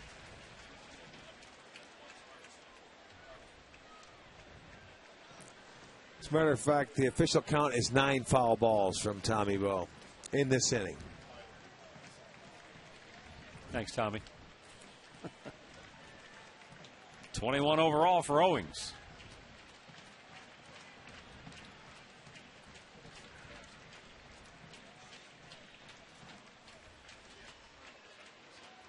In the dirt, full count. He's already walked 5, and he's on the verge of walking his 6th, with Lou Marson waiting on deck.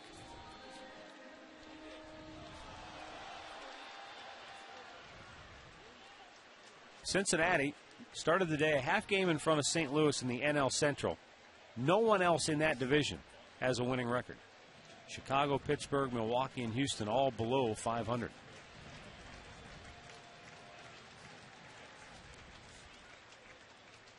Valbuena takes off at first. Donald lanes it to Rolen, and the inning is over.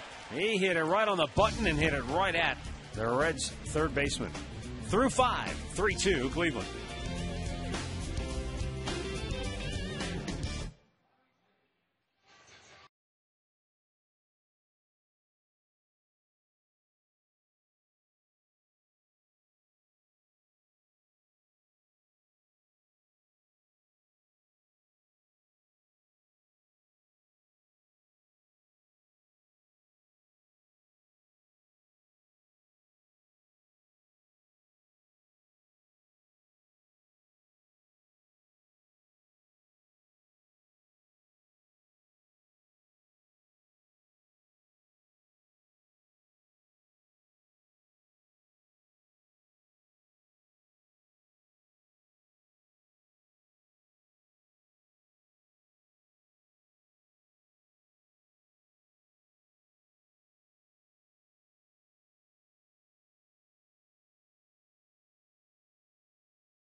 Stop on the way home and get me some maters. Make some sauce. A little Sunday gravy. Yes. Nothing wrong with that. Joey Votto leading off, first pitch swinging, and Valbuena has an easy play. 1 down.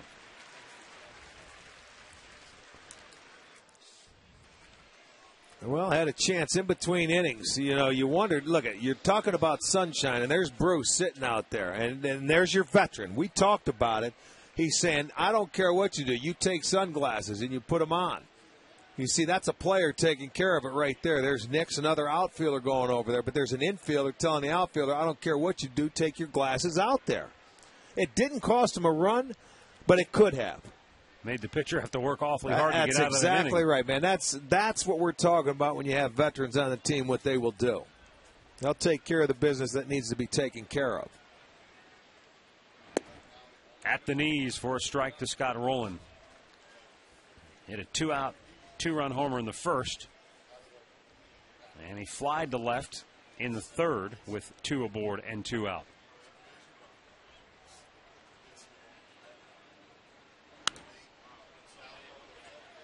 No balls, 2 strikes.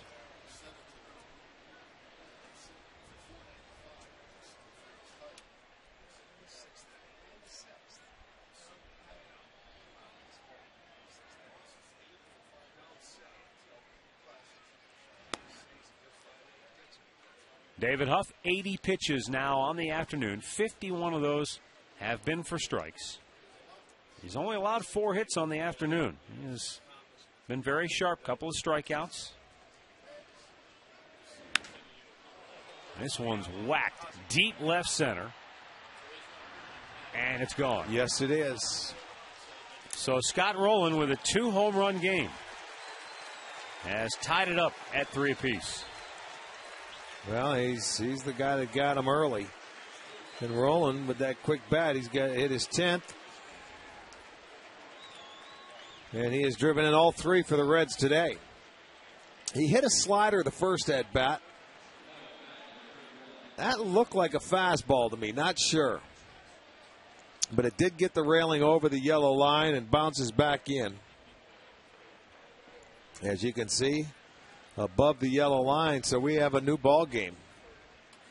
Scott Rowland with a 2-homer game.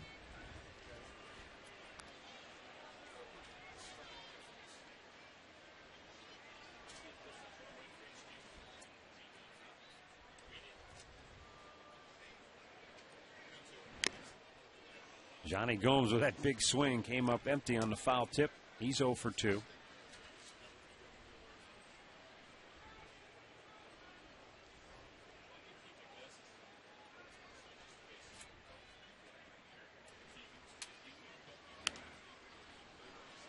Well, 10 home runs for David Huff, Rick, in 47 innings of work, 47 1/3. I mean, he's definitely got to cut down on that. Well, a long ball, yes. That one was a solo shot. Yeah, you don't mind solo shots when you give them up. That's going to happen. It happens to the best of pitchers because they're aggressive. They're throwing strikes. I like the way he's been pitching aggressively. 3 pitches or less, he's getting outs. So, you know, once you're around that strike zone, you're going to get guys swinging the bats early. You don't like to see him leave the yard, but, you know, they're going to occasionally. He's the only guy that's really hurt him today.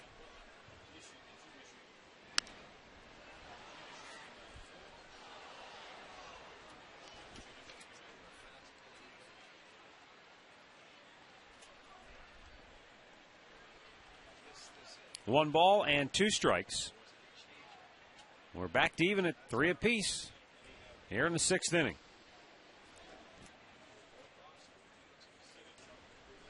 Since Scott Rowland homered in that first inning, David Huff retired 13 of 17 until Rowland got him again. He strikes out Johnny Gomes for the 2nd time today. 2 down. Let's go back to the studios for this in-game update. Here's Al Pulaski with the latest on the Red Sox and the Phillies. Yes, Matt, the Red Sox, they got a big lead right now, 7-0. This opened the floodgates. Bases loaded, 1 out. Ground ball right through the legs of Greg Dobbs. That scored 2. Boston would go ahead now 7-0. They're in the 6th inning in Philadelphia. Back to you. Wow, second straight day that Philly's getting shut out in that ballpark. Not an easy thing to do there.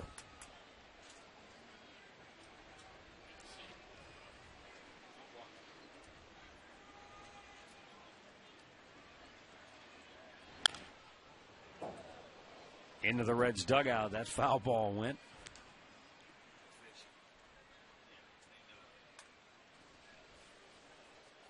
We will visit Philadelphia Citizens Bank Park this summer. Well, yes, we will. We were there for an exhibition game. Well, the first ever exhibition one. That's game. Exactly right. The first one ever played. And we knew then, as cold as it was on that day of that first exhibition game, that place was going to be a small ballpark. Valbuena, a terrific diving effort, but he came up short. That day in Philadelphia, I mean, Casey Blake hit a line drive home run in that ballpark, and you were thinking, wow, that's probably not a home run in most places, but it's a ballpark that definitely plays small. Here, Valbuena just caught off it the glove. Off the thumb, it looked yes, like. It did. It went off. He got leather on that ball. It was a great attempt. He takes a couple steps and dives and just goes off. That's a do-or-die play, but it gets off the glove. It'll go as a base hit for Bruce.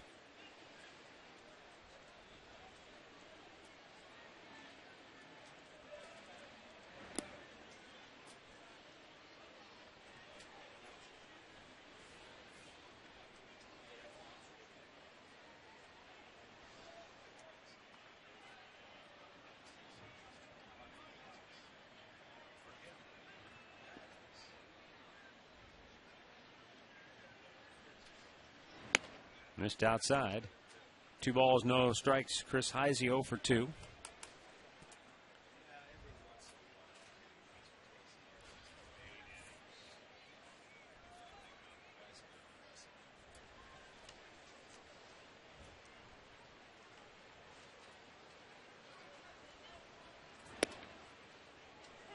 That home run for Scott Rowland gives him his 21st multi-homer game of his career.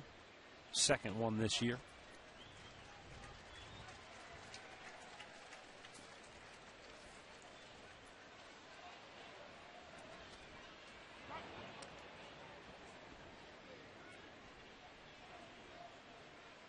Jay Bruce does have 5 steals. Well, David Huff will equalize him because he's got a good move. There's only been 1 stolen base attempt off him this year. It was successful, and you remember the guy from Tampa just took off and guessed right on first movement. 3-1 the count as Tony Sipp loosens in the Indians bullpen. Huff closing in on 100 pitches now on the afternoon. 3-3 our score here in the 6th, and the count goes full.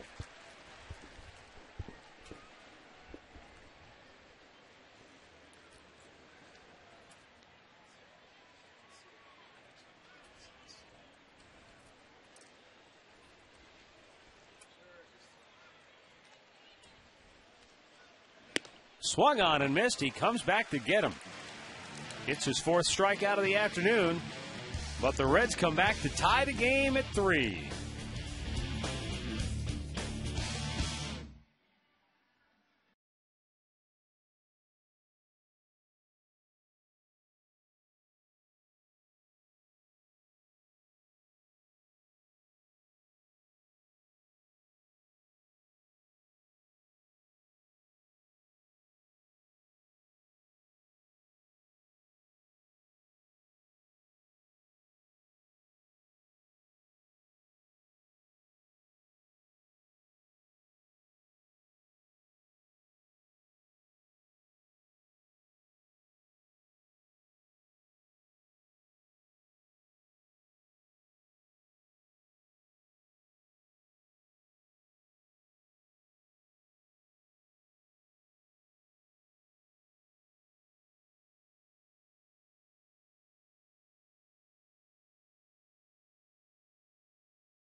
bottom of the 6th inning. And for the Indians, Lou Marson, Trevor Crowe, and Shin-Soo Choo. His left-hander Daniel Herrera comes on for Cincinnati. Not many guys throw the screwball anymore, but Herrera is one that does. Really turn that over, and that ball to the right-handers goes down and away.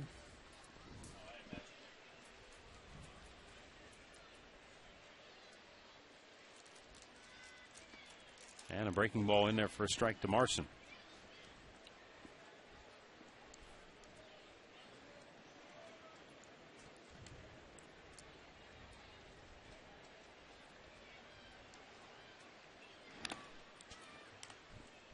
Not many times can a relief pitcher walk 5 batters in a game and not get hurt by it. But that's what Micah Owings did coming out of that bullpen. In 2 2/3 innings. Yeah. Walked him loaded in the 3rd. Literally walked him loaded. And then he walked 1 in the 4th and 1 in the 5th. But able to dance around the damage.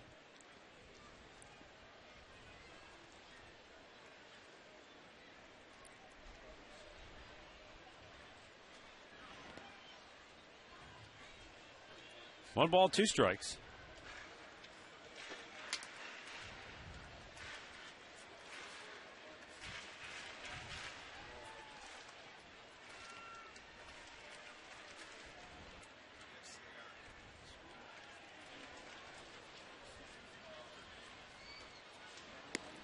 And he just missed with that off-speed pitch.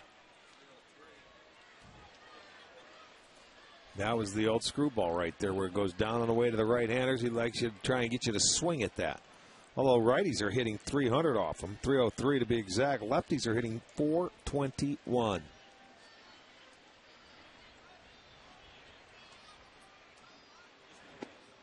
Struck him out over the inside corner, and Marson doesn't like the call. That's the pitch we talk about. It's a tough one to get called, so you don't see it happen very often. Well, it was set up by that screwball away where it was a ball, and then all of a sudden he comes right back inside and locks you up, and that looked like a pretty good pitch from that angle. You know, he must have been looking away for something. He just couldn't pull the trigger there. So Herrera gets his first strikeout.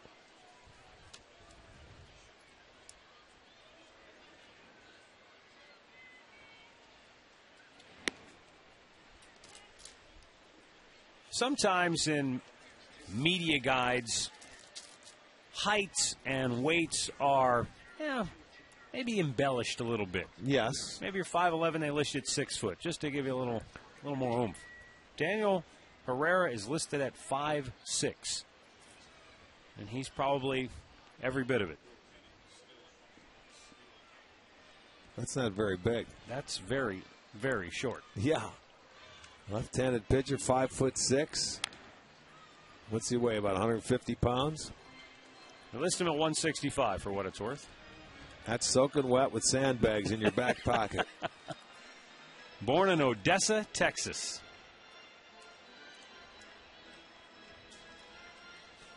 And, of course, anyone who's watched the Friday Night Lights series is familiar with Odessa, Texas. Permian High School. That was the school that spawned the movie and the TV series. Punched into center field. Going out Phillips. Can't get to it. In fact, as soon as he looked up into the sun, he had no shot. And Trevor Crowe has his first hit of the day.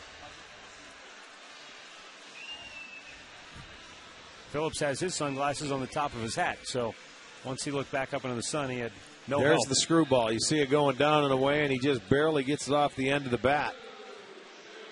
So that'll bloop fall. Base hit for Trevor Crowe, his first of the day.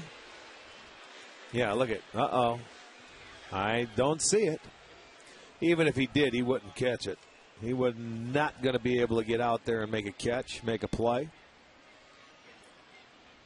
Shin-Soo Choo has singled, tripled, and scored 2 runs.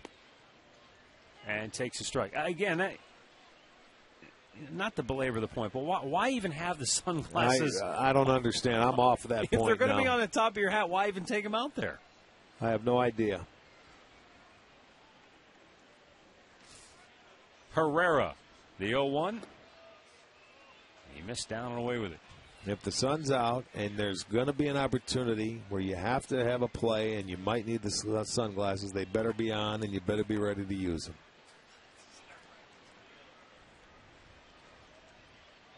Here endeth the lesson. Yeah, I'm done talking about it. The 1-1 pitch instead of toss over. Crow, who has a couple of steals.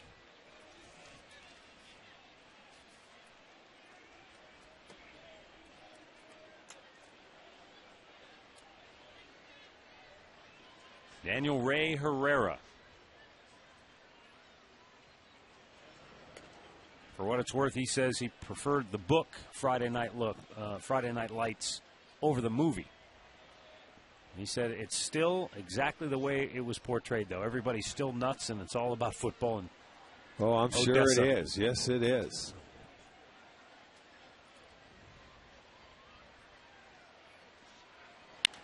And a line drive into right center field, a base hit. Crow around second, on his way to third. And he'll hold there. Indians at the corners with one out here in the 6th inning. Chu with a 3-hit day for the Indians. Well, they started the runner. Trevor Crow was off and running. As soon as Herrera lifts his leg, and Chu hit a line drive over the head of Phillips. It's a breaking ball, and we said lefties are killing this guy. And Chu just adds to it. There you'll see Crow off and running, and you just keep right on going. Cabrera tried to decoy him, but you weren't going to get back anyway. He hustled all the way to third until Steve Smith stopped him over there. So now 1st and 3rd, opportunity to keep it going. Herrera, Hafner. That's your matchup here with Indians at the corners and one out.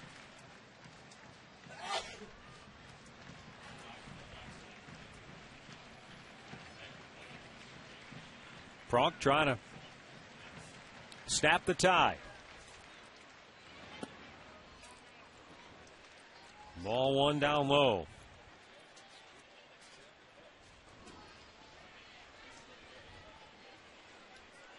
Daniel Ray Herrera came to the Cincinnati Reds along with Edinson Volquez in the Josh Hamilton trade back in 2007.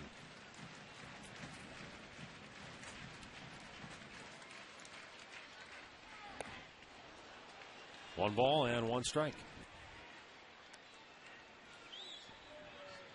Talking about his diminutive stature, I mentioned he's 5'6". He has to make sure he has his player's identification card with him at all times because people have given him a hard time at the gates, I guess, getting into some of the parks. I'll bet that could happen easily.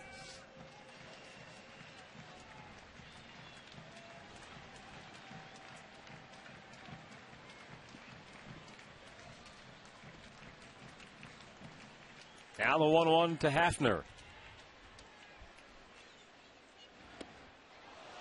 And now it's a ball and 2 strikes. That pitch clocked in at 67 miles an hour. Didn't know if he threw the screwball to left-handers, but here it is, 67 miles per hour. You see it go up and then come back down. It looked like it was never going to get there. It's Sunday afternoon, slow pitch softball game, 67. 10 out of his 14 pitches have been for strikes. Right-hander Carlos Fisher ready if called upon. Hafner had an RBI hit in the first. Since then, he has popped up to shallow left and fouled out to third base. Go-ahead run at third base with one out here in the bottom of the 6th. Struck him out.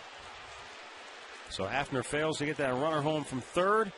And with 2 down, it'll leave it up to Johnny Peralta. Let's see this one. Another off-speed pitch. There it is, straight down.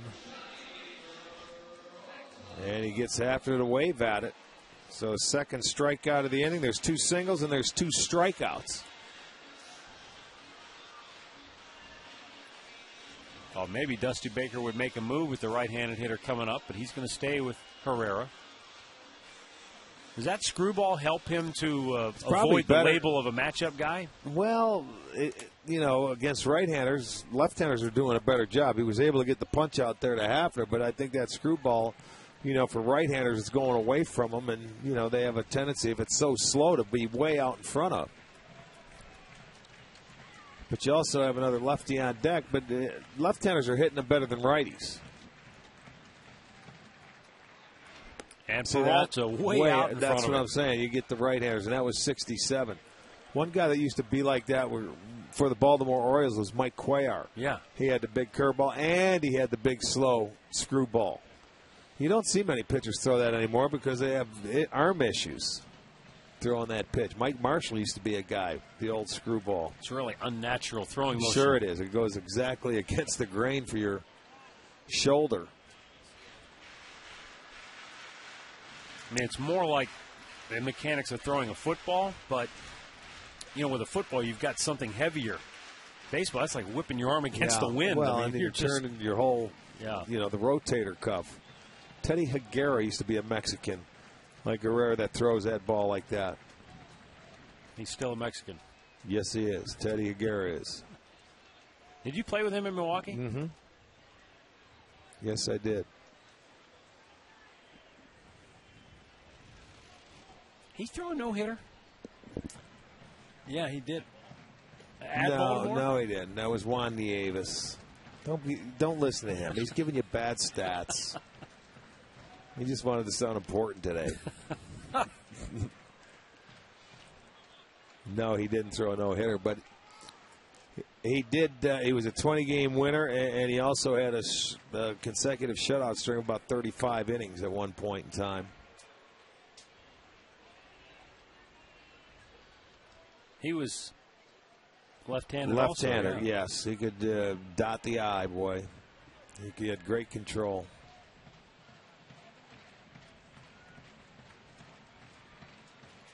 Indians at first and third with 2 down. And the 1-1 pitch to Peralta. This is like watching that Bugs Bunny cartoon where the ball never gets there. And well, you have to make a decision, and they don't get the chance to face this guy that often. But you've got to make a decision. Am I going to sit on it? He throws about 84 miles an hour. So you know what? If that's his bread and butter, then you spit on the 84 and you wait for the slow one. It's like playing softball. Just stay back, and, do a song and a dance before you swing. There's the fastball, and Peralta pounces on it. And the Indians take the lead 4-3. I can't believe he threw Johnny a fastball. After the way he looked on those 67-mile-an-hour pitches, he thought he'd be smart and trick him and throw the fastball by him. And what happens? Johnny's ready for it, just like all hitters. That's where they make their money, is on the fastball. And instead of coming back with that slow pitch, here it comes. And watch this. 86 tops. He leaves a fastball out over the plate, and Peralta gets him. Nice hitting by Johnny.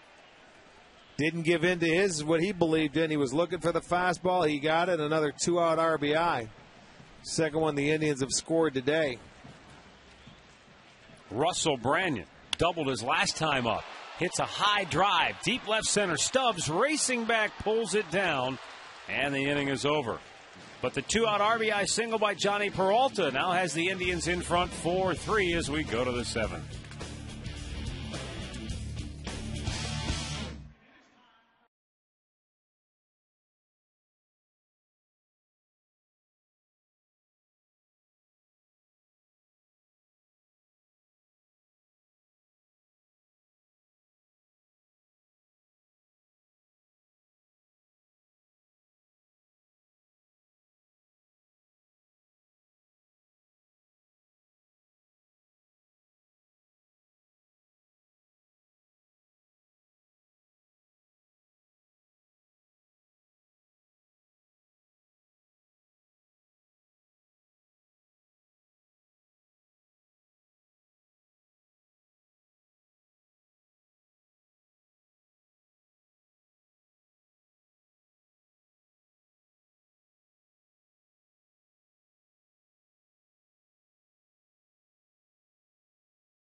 We go to the 7th inning here at Progressive Field. Tribe on top by a run.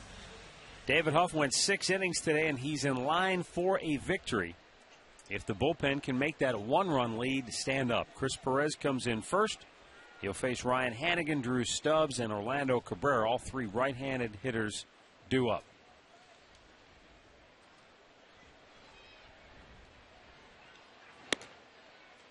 Up high with the heat.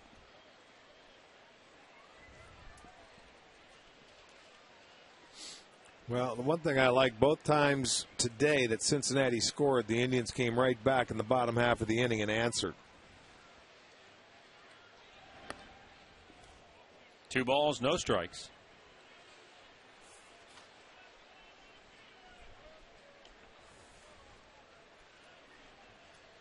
Indians trying to end a 6-game losing streak here today.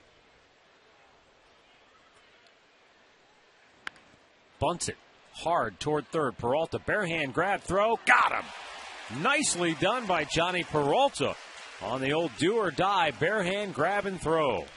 Well, the right idea too for Hannigan. It's just that it was too hard. And Peralta, a nice, an easier play for him. It wasn't slowing down. He was able to just, all you have to do is catch it cleanly. And then he makes a good throw to get him. So that bunt, a little too hard by Hannigan. But a nice play by Johnny Peralta. And noticing the way Johnny caught that really in the palm of his hand. Yeah.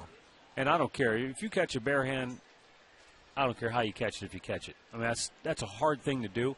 But I think back to how good Omar Vizquel was at that and how easy he made it look. And a lot of times he would catch the ball with the same grip that he used to throw it. Well, it had spin coming to him. That ball, you know, that was like a little roller compared to how you get him out at shortstop with a lot of spin on it for the second hop. It's different. But he was amazing.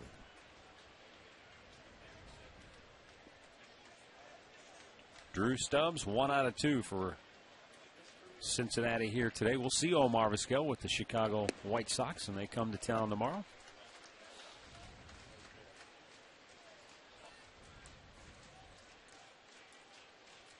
Three-game series between the Indians and the White Sox. We'll have game 1 tomorrow night on Sports Time Ohio. 2 down here in the 7th inning as Perez gets the strikeout. Let's have a look at our Miller Taste Greatness moment of the game. Shelley Duncan with a terrific play out in left field, taking what would have been extra bases away from Jay Bruce in inning number 2. Well, we've seen the sky, the sun, a tough day by a lot of different outfielders, and Shelley made a nice play on that one, not realizing that wall, he thought it might have been just a little bit closer than what it was.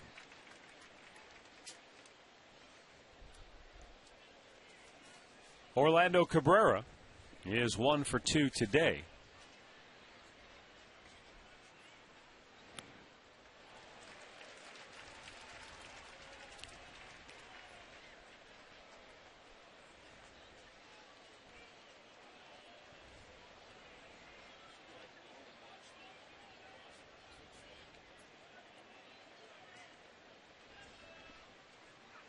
Oh, it hit him on the bat, or did it get the hand? He's going to be awarded first base.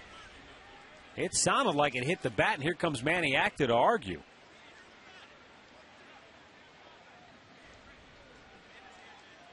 And the umpire, you can hear him on the microphone saying it hit his hand. It sounded like it hit the bat.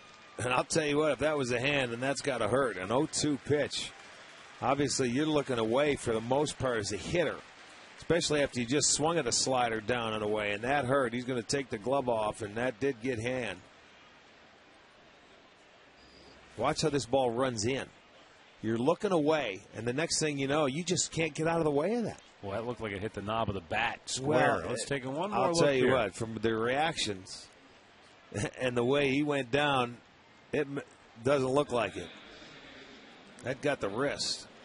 That might have been part of the bat if he's choking up, but I guarantee he got it off the hand, and that hurt.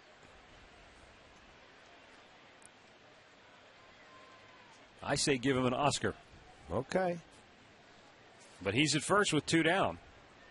And Brandon Phillips looks at the ball outside.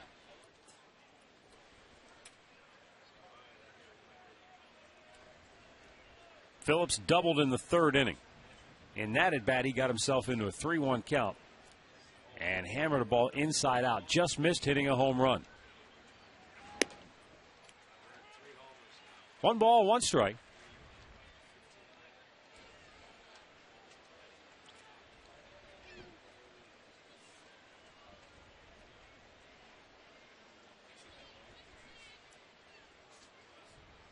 The 1-1 in there for a called strike. Left-handed hitting Joey Votto waits on deck. Left-hander Tony Sipp loosening in the bullpen.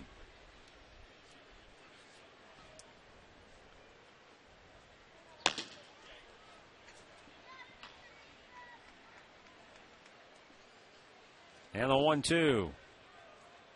Runner goes fouled right back to the screen.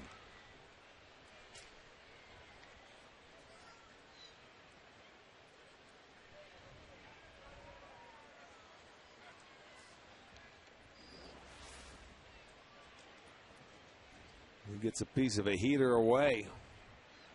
Runner started. Cabrera was off and running on the 1-2 count, figuring they may get a breaking ball. But Cincinnati has been very aggressive in this season in this series. Holds this time and just a little bit too far outside. 2-2.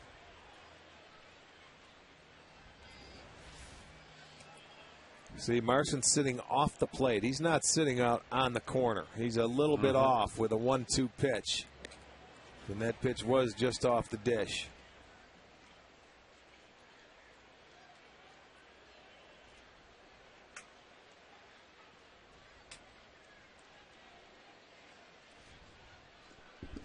Perez deals. Runner goes. Pitches outside, and the throw is not in time. Cabrera with his 5th stolen base on the year.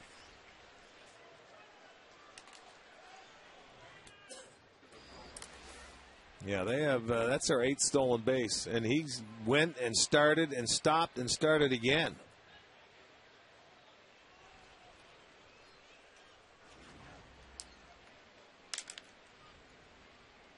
The payoff pitch. Ball 4. So 2 on, 2 out. Left-handed hitting Joey Votto coming up. Manny Acta's going to make a move. He was hoping that Perez would be able to get through this inning. And he could save Sipp for the 8th, but he's going to have to bring him in here in the 7th with 2 on and 2 out.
think possible. The last Cincinnati Red to lead the National League in runs batted in. You've got to go way back to 1985. Dave Parker, in just his second year with the Cincinnati Reds, led the senior circuit by knocking in 125. He had signed with Cincinnati the year before as a free agent after leaving Pittsburgh. Played so many years against the Big Red Machine in Pittsburgh. And at that time, he was probably, one of those mega free agent guys making an obscene amount of money. He was making $1 million. How about that? In 1984. Tony Sipp for the 21st time this year. 2 on, 2 out. He's got left-handed hitting Joey Votto. He's 0 for 2. Was hit by a pitch back in the third inning from David Huff.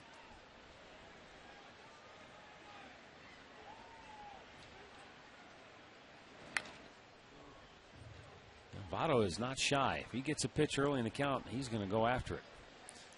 Well, must have been looking for a breaking ball because he got one from Tony Sipp, and he let it go. Had a good swing on it. This is his 4th at bat, and that was pitch number 7.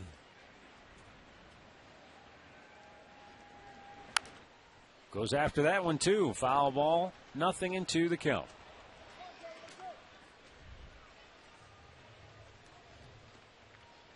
I still have to say, for me, in my years of watching baseball, the most aggressive hitter I've seen is Marquise Grissom. He left the on-deck circle. It was 0-2. I mean, he was swinging no matter what, early in the count, early and often. Mine is Vladimir Guerrero. Never met a pitch he couldn't hit. The 0-2. Fouled out of play down the left side.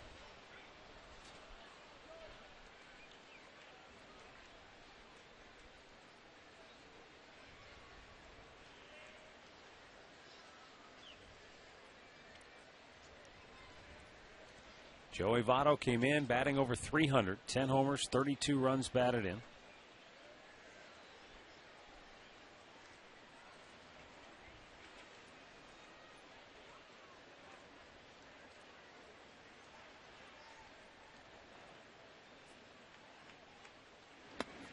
Close pitch, and Votto able to lay off.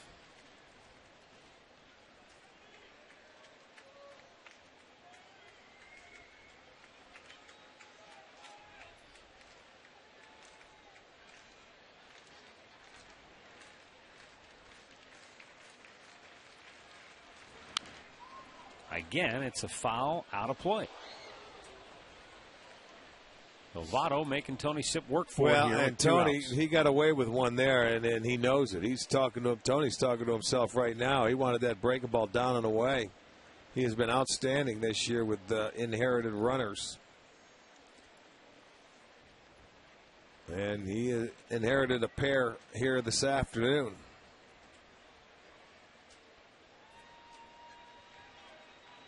Up high. 2 balls and 2 strikes.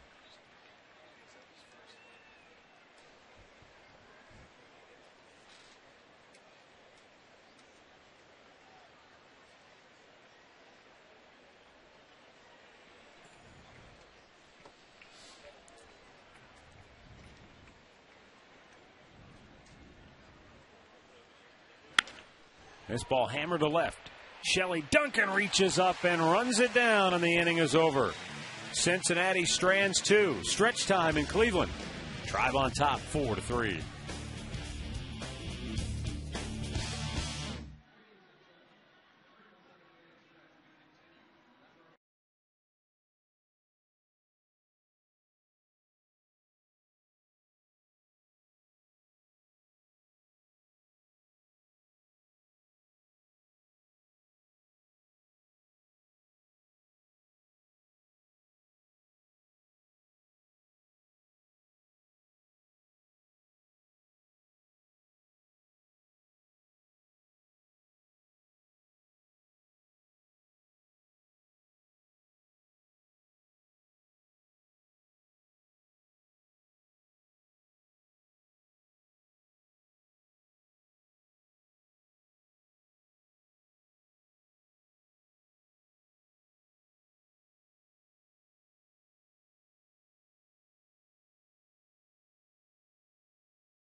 the 7th time this year.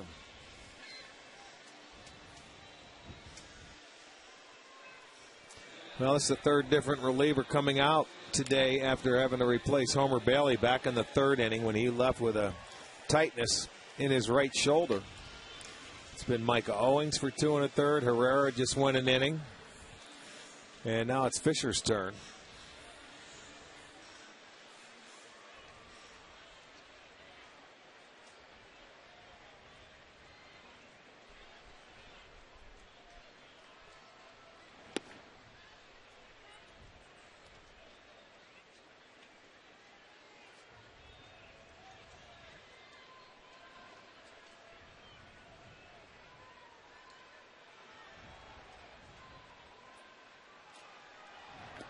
In the dirt.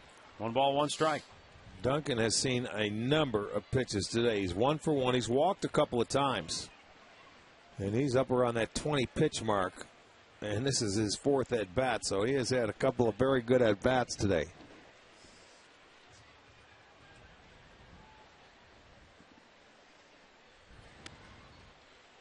Two balls and a strike. I tell you, I've been impressed with the way he's. You hear this term. I hear this term. Professional at bat, quality at bat. That's what I've seen from him today. I mean, he's fouled off some tough pitches. He's showed a good eye. When you never know when your next opportunity is going to come. Yeah. You know, when you're him, so you've got to put up quality at bats if you want more playing time. And he's been very good today.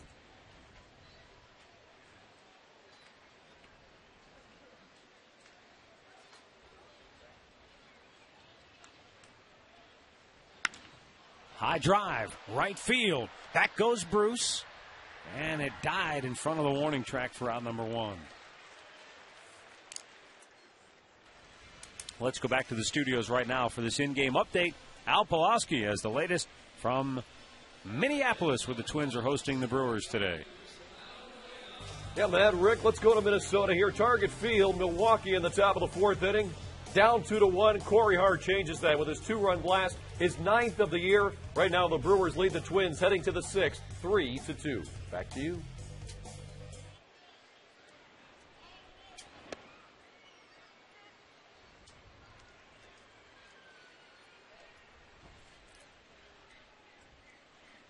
Luis Valbuena, 0 for 2. He walked back in the 3rd inning.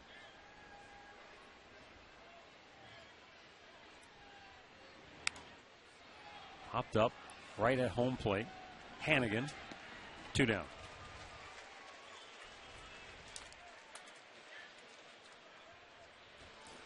Bring a specially marked Pepsi or Diet Pepsi can to the box office or any Indians team shop. You'll receive 50% off a mezzanine upper box or bleacher ticket for any Indians home game in the month of May.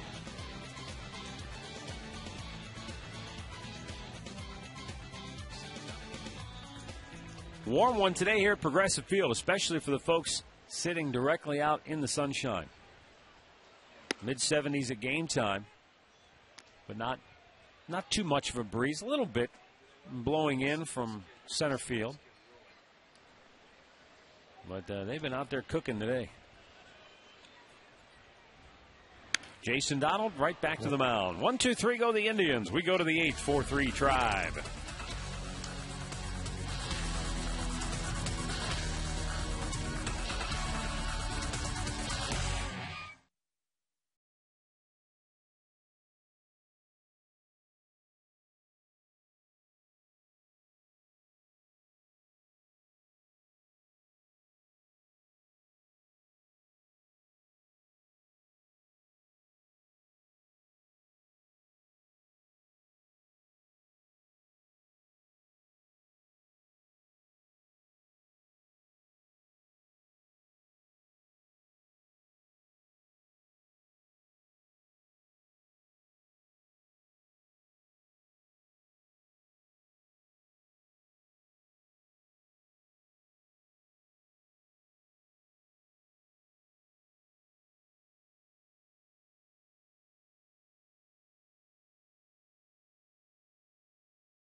Soapbox Derby, huh? Yeah. Go, baby. Oh, that's not down in Akron, huh? This is over at by Burke Lakefront, Akron, or Burke Lakefront Airport. And they're off.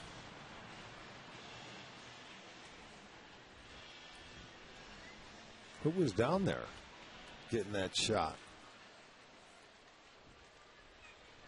4-3. Tribe leads it. 8th inning. Scott Rowland, Johnny Gomes, Jay Bruce. Well, this has been the guy for Cincinnati today. All 3 runs driven in. There's a bird sitting on the infield right at Luis Valbuena's feet, and Lou Marson threw the ball at the bird, and the bird took off. And Valbuena threw the ball back to Tony Sipp. That was good teamwork right there.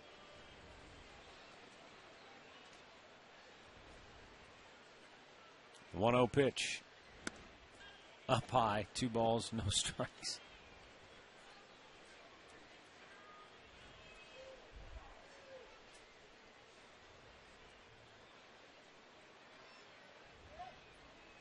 This guy's been trouble for the Indians today, Scott Rowland. His 2-run homer in the first staked Cincinnati to a 2-0 lead. His solo shot in the 6th tied the game at 3. Well, just missed one back in the 3rd inning. Yeah, with 2 on and 2 out. That was a little slide piece. That hit the seats. I don't know if that looked like a changeup to me. Not quite sure, but it did hit the railing above the yellow line.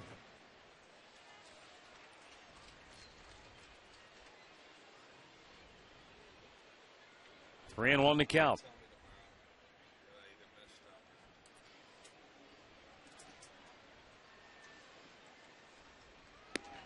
And he's walked him.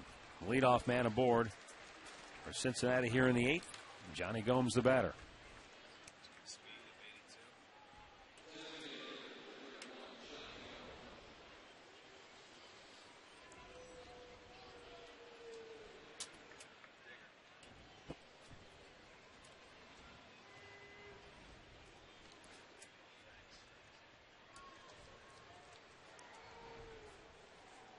Johnny Gomes, couple of punch outs.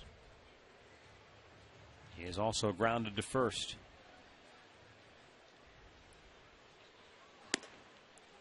$21,044 our attendance here today for the finale of this Indians-Reds series. The 3 games drew just under 70,000. And the 0-1. 1 ball, 1 strike.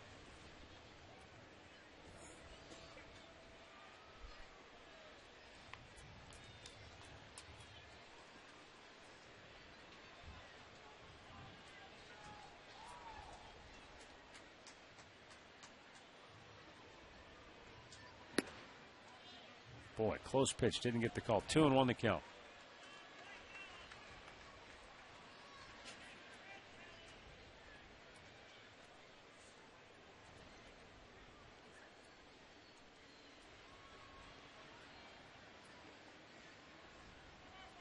Tony Sipp's 2-1 that was a called strike, and the count goes back to even at 2-2.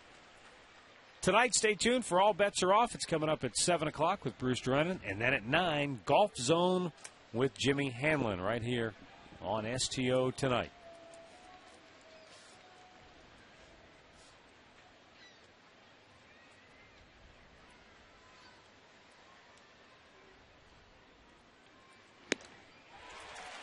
Tony Sipp takes care of Johnny Gomes. 3rd strikeout today for Gomes. And with 1 out, Jay Bruce will be the hitter. Good fastball away. Right there, outside edge at 92. Good pitch, gets the out.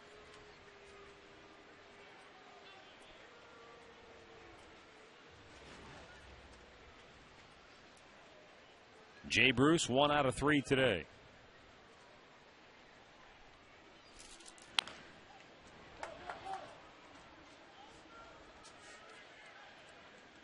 They was Bruce who was robbed of a hit back in the second inning on that play we showed you a little while ago by Shelley Duncan.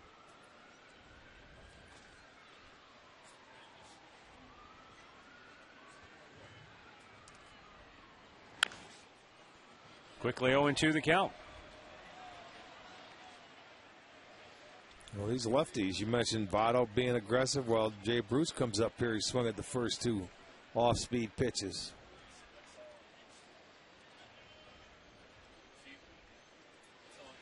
Cincinnati 1 for 8 on the day with runners on base.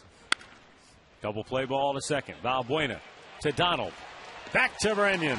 Inning over. We'll go to the bottom of the 8th. Tribe on top, 4-3.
Brutus tuning up for a big season with Ohio State football coming up this fall. We go to the bottom of the 8th inning, and for the Indians, Lou Marson, Trevor Crow, and Shin-Soo Choo. Marson 0 for 3 today. Out on strikes his last time up.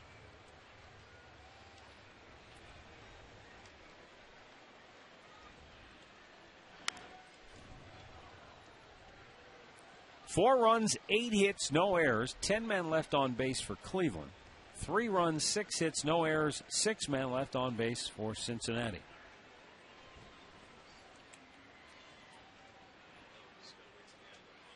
Here's the 0-1. A good pitch for a strike. And 0-2 the count.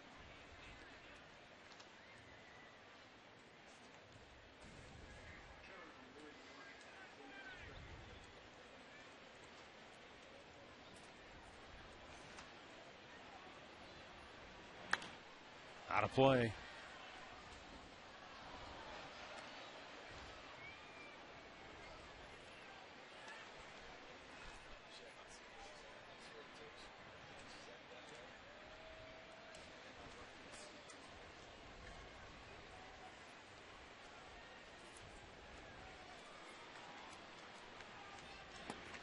Did he go? He did. First strikeout for Carlos Fisher, 1 down here in the 8th. Well, Dinner on the Diamond returns to Progressive Field. That'll be Saturday, June 26th. And your evening includes hors d'oeuvres, a gourmet dinner served on the warning track. Plus, you'll watch the Indians-Reds game on the Giant scoreboard. Play catch on the field and take batting practice in the Tribe's indoor cages. Call 216-420-HITS or visit Indians.com. Trevor Crowe, 1 out of 3. Crowe walked and scored in the first. He singled and scored back in the 6th.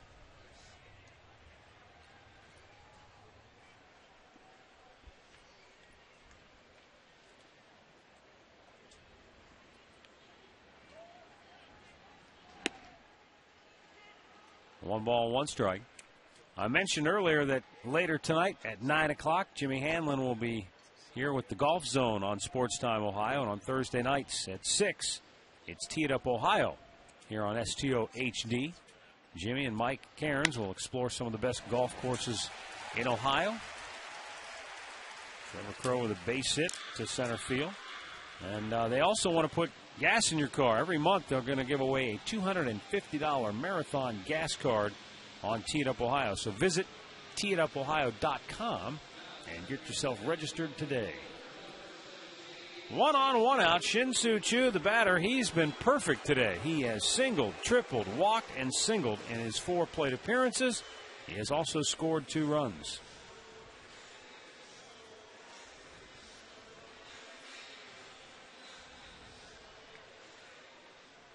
Let's see if Choo can give the Indians a little insurance as Kerry Wood heats it up in the Indians bullpen.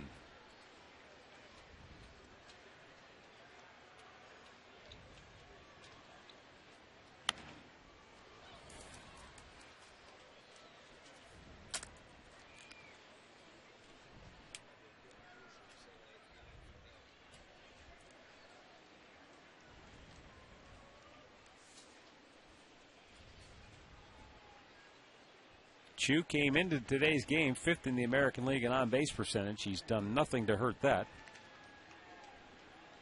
Tied for 5th in walks. He has one of those. Ooh, caught him leaning. Had him leaning. He didn't throw that A move over there. He just, sort of lulled him to sleep and just threw over there. But Trevor was taking off. Watch the lane to second base. Whoa, I better get back. That's a bad feeling. And you can see Votto never even held on to the ball. Up high, 1 ball, 1 strike. See, what was once on, when a base runner gives it away like that, the manager will take it off. But, you'd like to see him try and get himself in scoring position to add on. So you have a 1-run lead. You'd certainly like an insurance run. You have 1 out.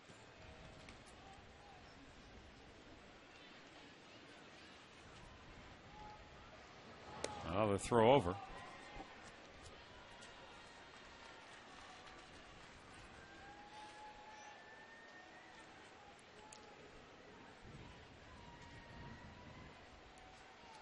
Choo 7 for 12 in this series. And the 1-1 runner goes. It's up high. Good pitch to throw on. And he beats it out anyway. Got in there. That with the pick, with that throw being short, you have to, that defender has to come up with the glove and then go back down to tag him. And I'll tell you what, he gets his foot underneath the tag. It was an easy pitch to throw on a high fastball, but the short hop, watch his glove come up. Now it's got to go back down, and that enables a good base runner to get his foot in there. So Crowe gets his 3rd stolen base, and now you've got a runner in scoring position for insurance. That was a good shot on how the player, you've got to keep that glove down for the short hop, and when it goes up, you've got to wait to come all the way back down to tag him. And even had he tagged him before he got the foot on the base, he came down with such force that the ball popped loose anyway. So there are a lot of things can go wrong when you're the infielder right there. Yeah, the first thing is you got to catch the ball or stop it. Choo fouls it back.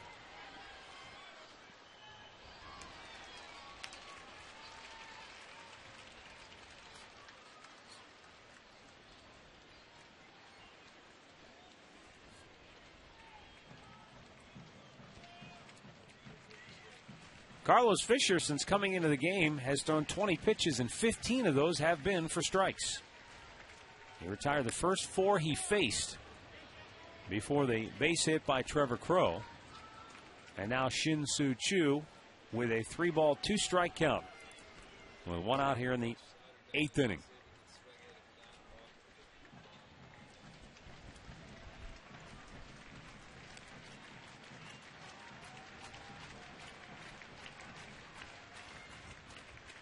Fisher's payoff pitch. Taps it foul over toward the Reds dugout.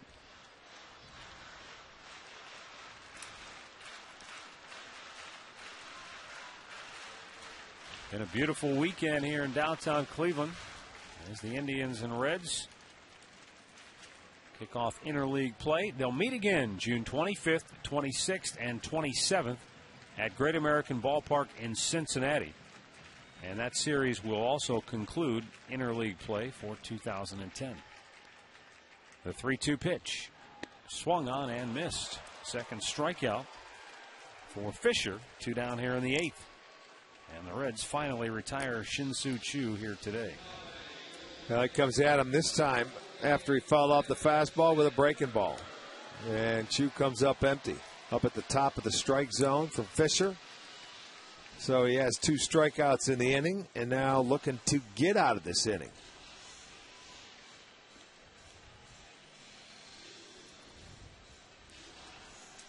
Travis Hafner is 1 for 4 today. Drove in a run back in the first inning, and they're going to intentionally walk him.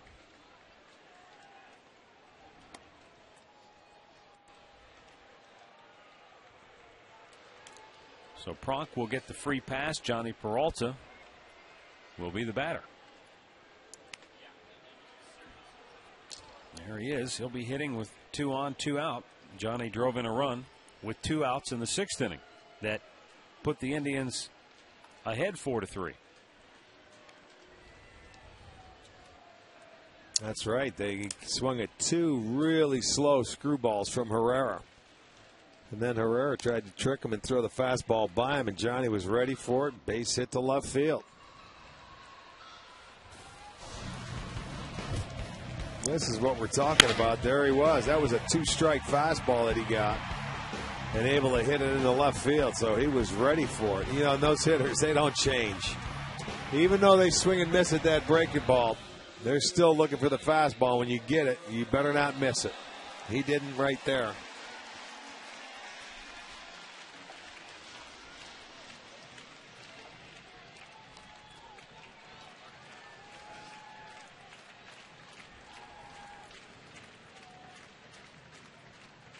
Carlos Fisher delivers a first pitch strike to Peralta.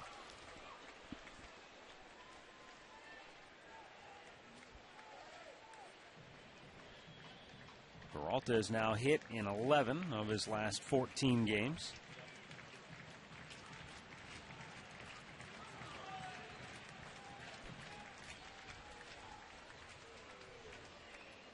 Crowe was dancing around off second base and seemed to bother Fisher.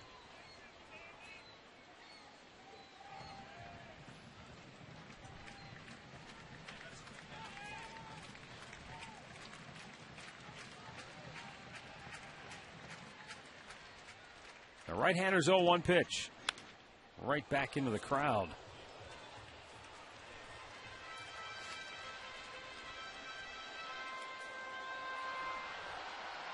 Tomorrow here on Sports Time Ohio, start your day with all bets are off at 3 o'clock. The Tribe Report at 6. Indians on deck at 6:30. White Sox Indians at 7. Full afternoon on slate for tomorrow. 2 on, 2 out. 2-strike pitch. Oh, Fisher was heading toward the dugout. He had to put the brakes on.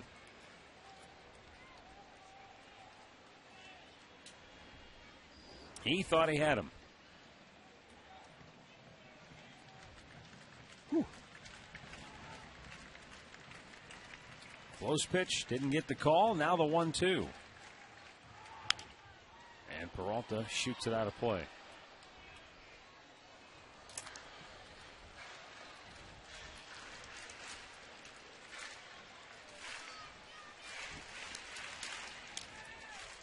Manny Acta has his team in front by a run in the bottom of the 8th inning as they try to stop a 6-game losing streak and try to halt a Cincinnati sweep. Reds won the first 2 on Friday and Saturday night. And the 1-2. Count back to even.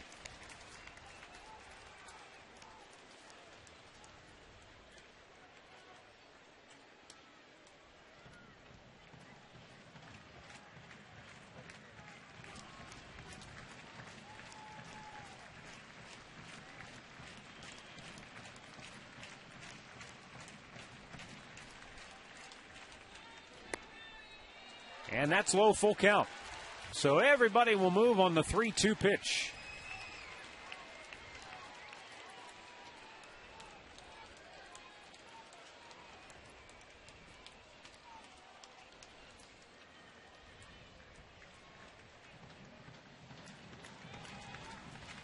Carlos Fisher looks in. 3-2 delivery. Runners go. Rifled foul past third base coach Steve Smith. Mentioned the Reds trying to sweep the Indians here today. In the Central Division, the White Sox were also going for a sweep today against the Florida Marlins, but they're on the short end of that score. Minnesota was trying to sweep Milwaukee in their interleague series. They're also losing to the Brewers this afternoon. Of course, neither one of those games are final.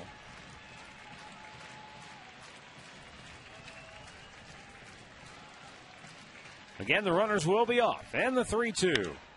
Popped up, foul territory. Bruce racing over, and he's out of real estate.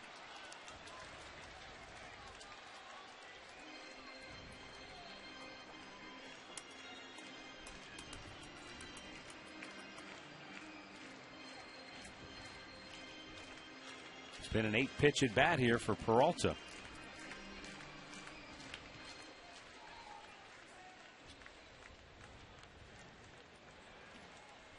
Oakland A's are also going for a sweep today in their interleague series with San Francisco.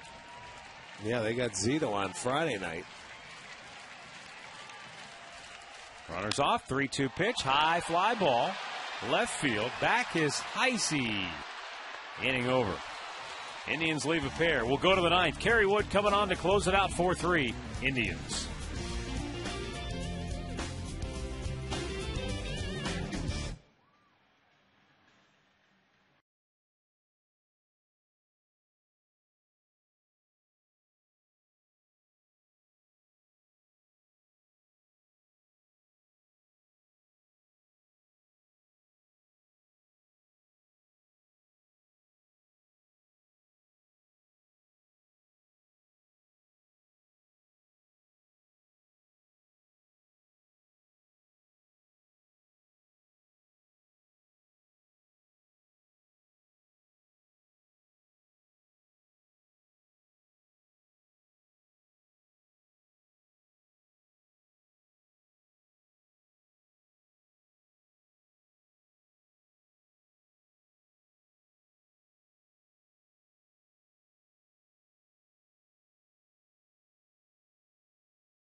Indians on top, 9th inning here at Progressive Field. Bottom third of the order due up for Cincinnati. And we will see what Dusty Baker does if he makes any moves coming off the bench here. Kerry Wood We'll try to close it out for the Indians.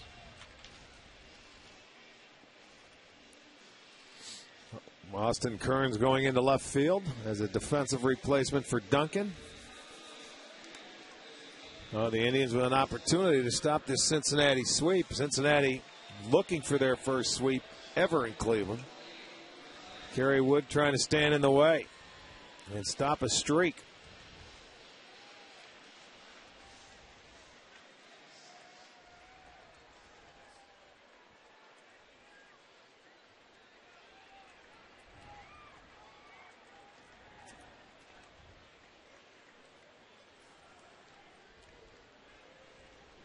Chris Heisey 0 for 3. A couple of strikeouts today. Trying to bunt his way on.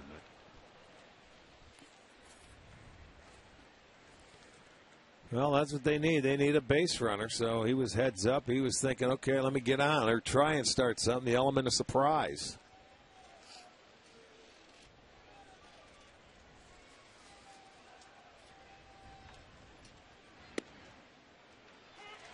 No balls, 2 strikes.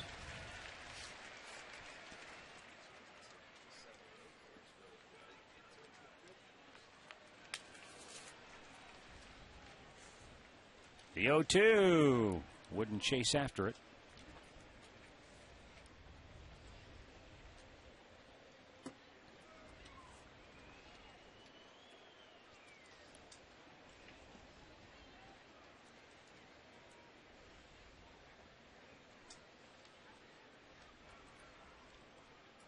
The 1-2 pitch.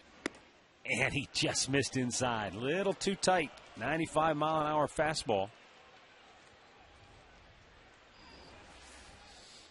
You see where Marson has the target. He wanted it belled high in the end, but when you miss, you better miss in off the dish. Good pitch. He just didn't go after it.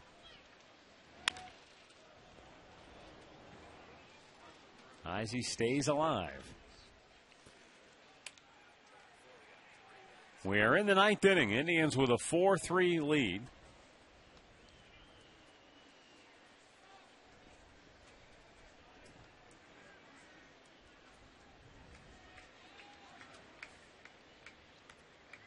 Two ball, 2 strike count.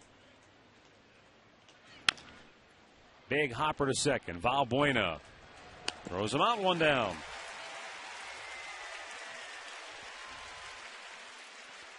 Our player of the game today, Shin-Soo Choo. 3 hits, 2 singles, a triple, 2 runs scored. He has been something else in that 2-hole. Yeah, he really has. He had a great series. 7 for 13. A couple of homers coming in Friday night's game.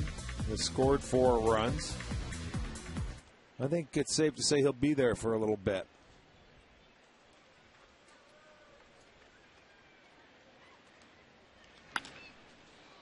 In the air, deep down the right side. Choo gives it a look, but he's out of room. And the count 0-1 on Ryan Hannigan, who is 0 for 3. Has flied out twice, grounded to third on a bunt attempt back in the 7th inning.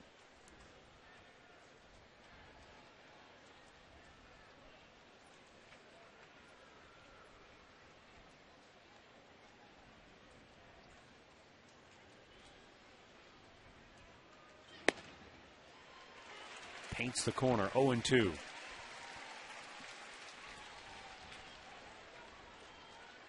Lance Nix, pinch hitter on deck.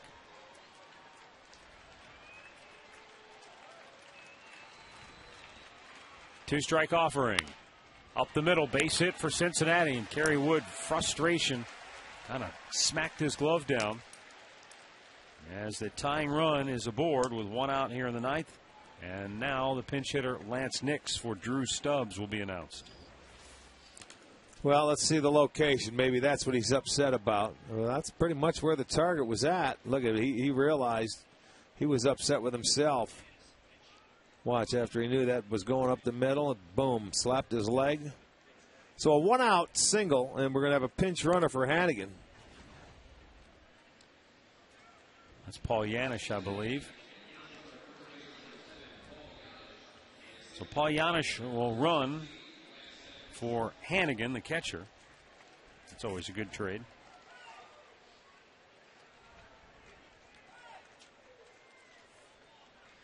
So better wheels aboard for Cincinnati. And now the left-handed hitting Lance Nix. Nix on the year, a .278 hitter. He has hit 4 home runs, and he is 2 for 11 as a pinch hitter. Yeah, with a home run and an RBI, so he's hit a homer pinch hitting. That's the big difference between the National League and the American League. Those guys, you know, your extra men on the bench, they get opportunities to hit and play during the week with the pitchers over there. Check swing foul, 0-2 the count.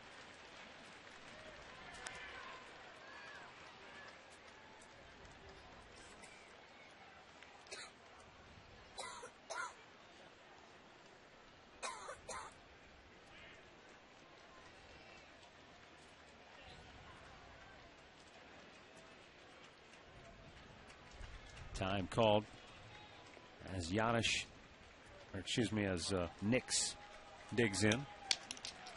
Giannis, the runner at first base with 1 out. Swung on and missed. Struck him out, 2 down.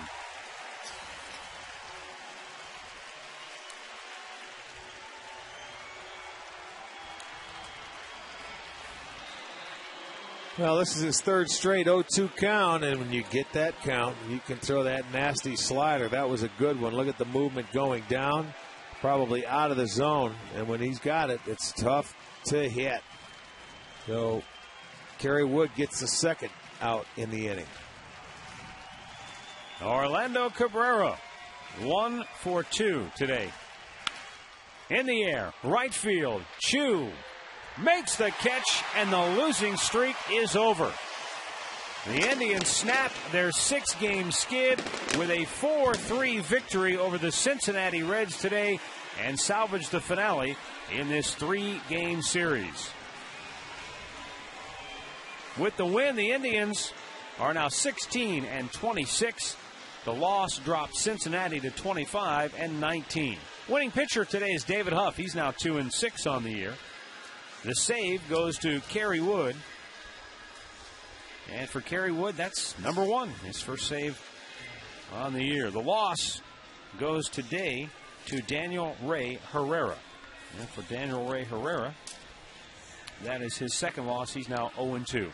Time now for our play of the game, brought to you by KeyBank, banking home of your Cleveland Indians. Let's go back to that 6th inning, and Herrera is on the mound. You're going to see the sequence to Peralta. You see the screwball. He swings at a slow 67. He moves it back off the plate with his fastball and got him. He's down in the count 1-2.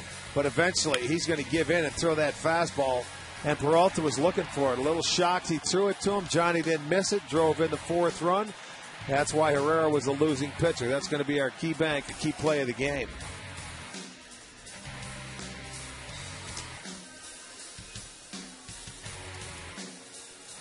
So the Indians get the victory. 4-3 the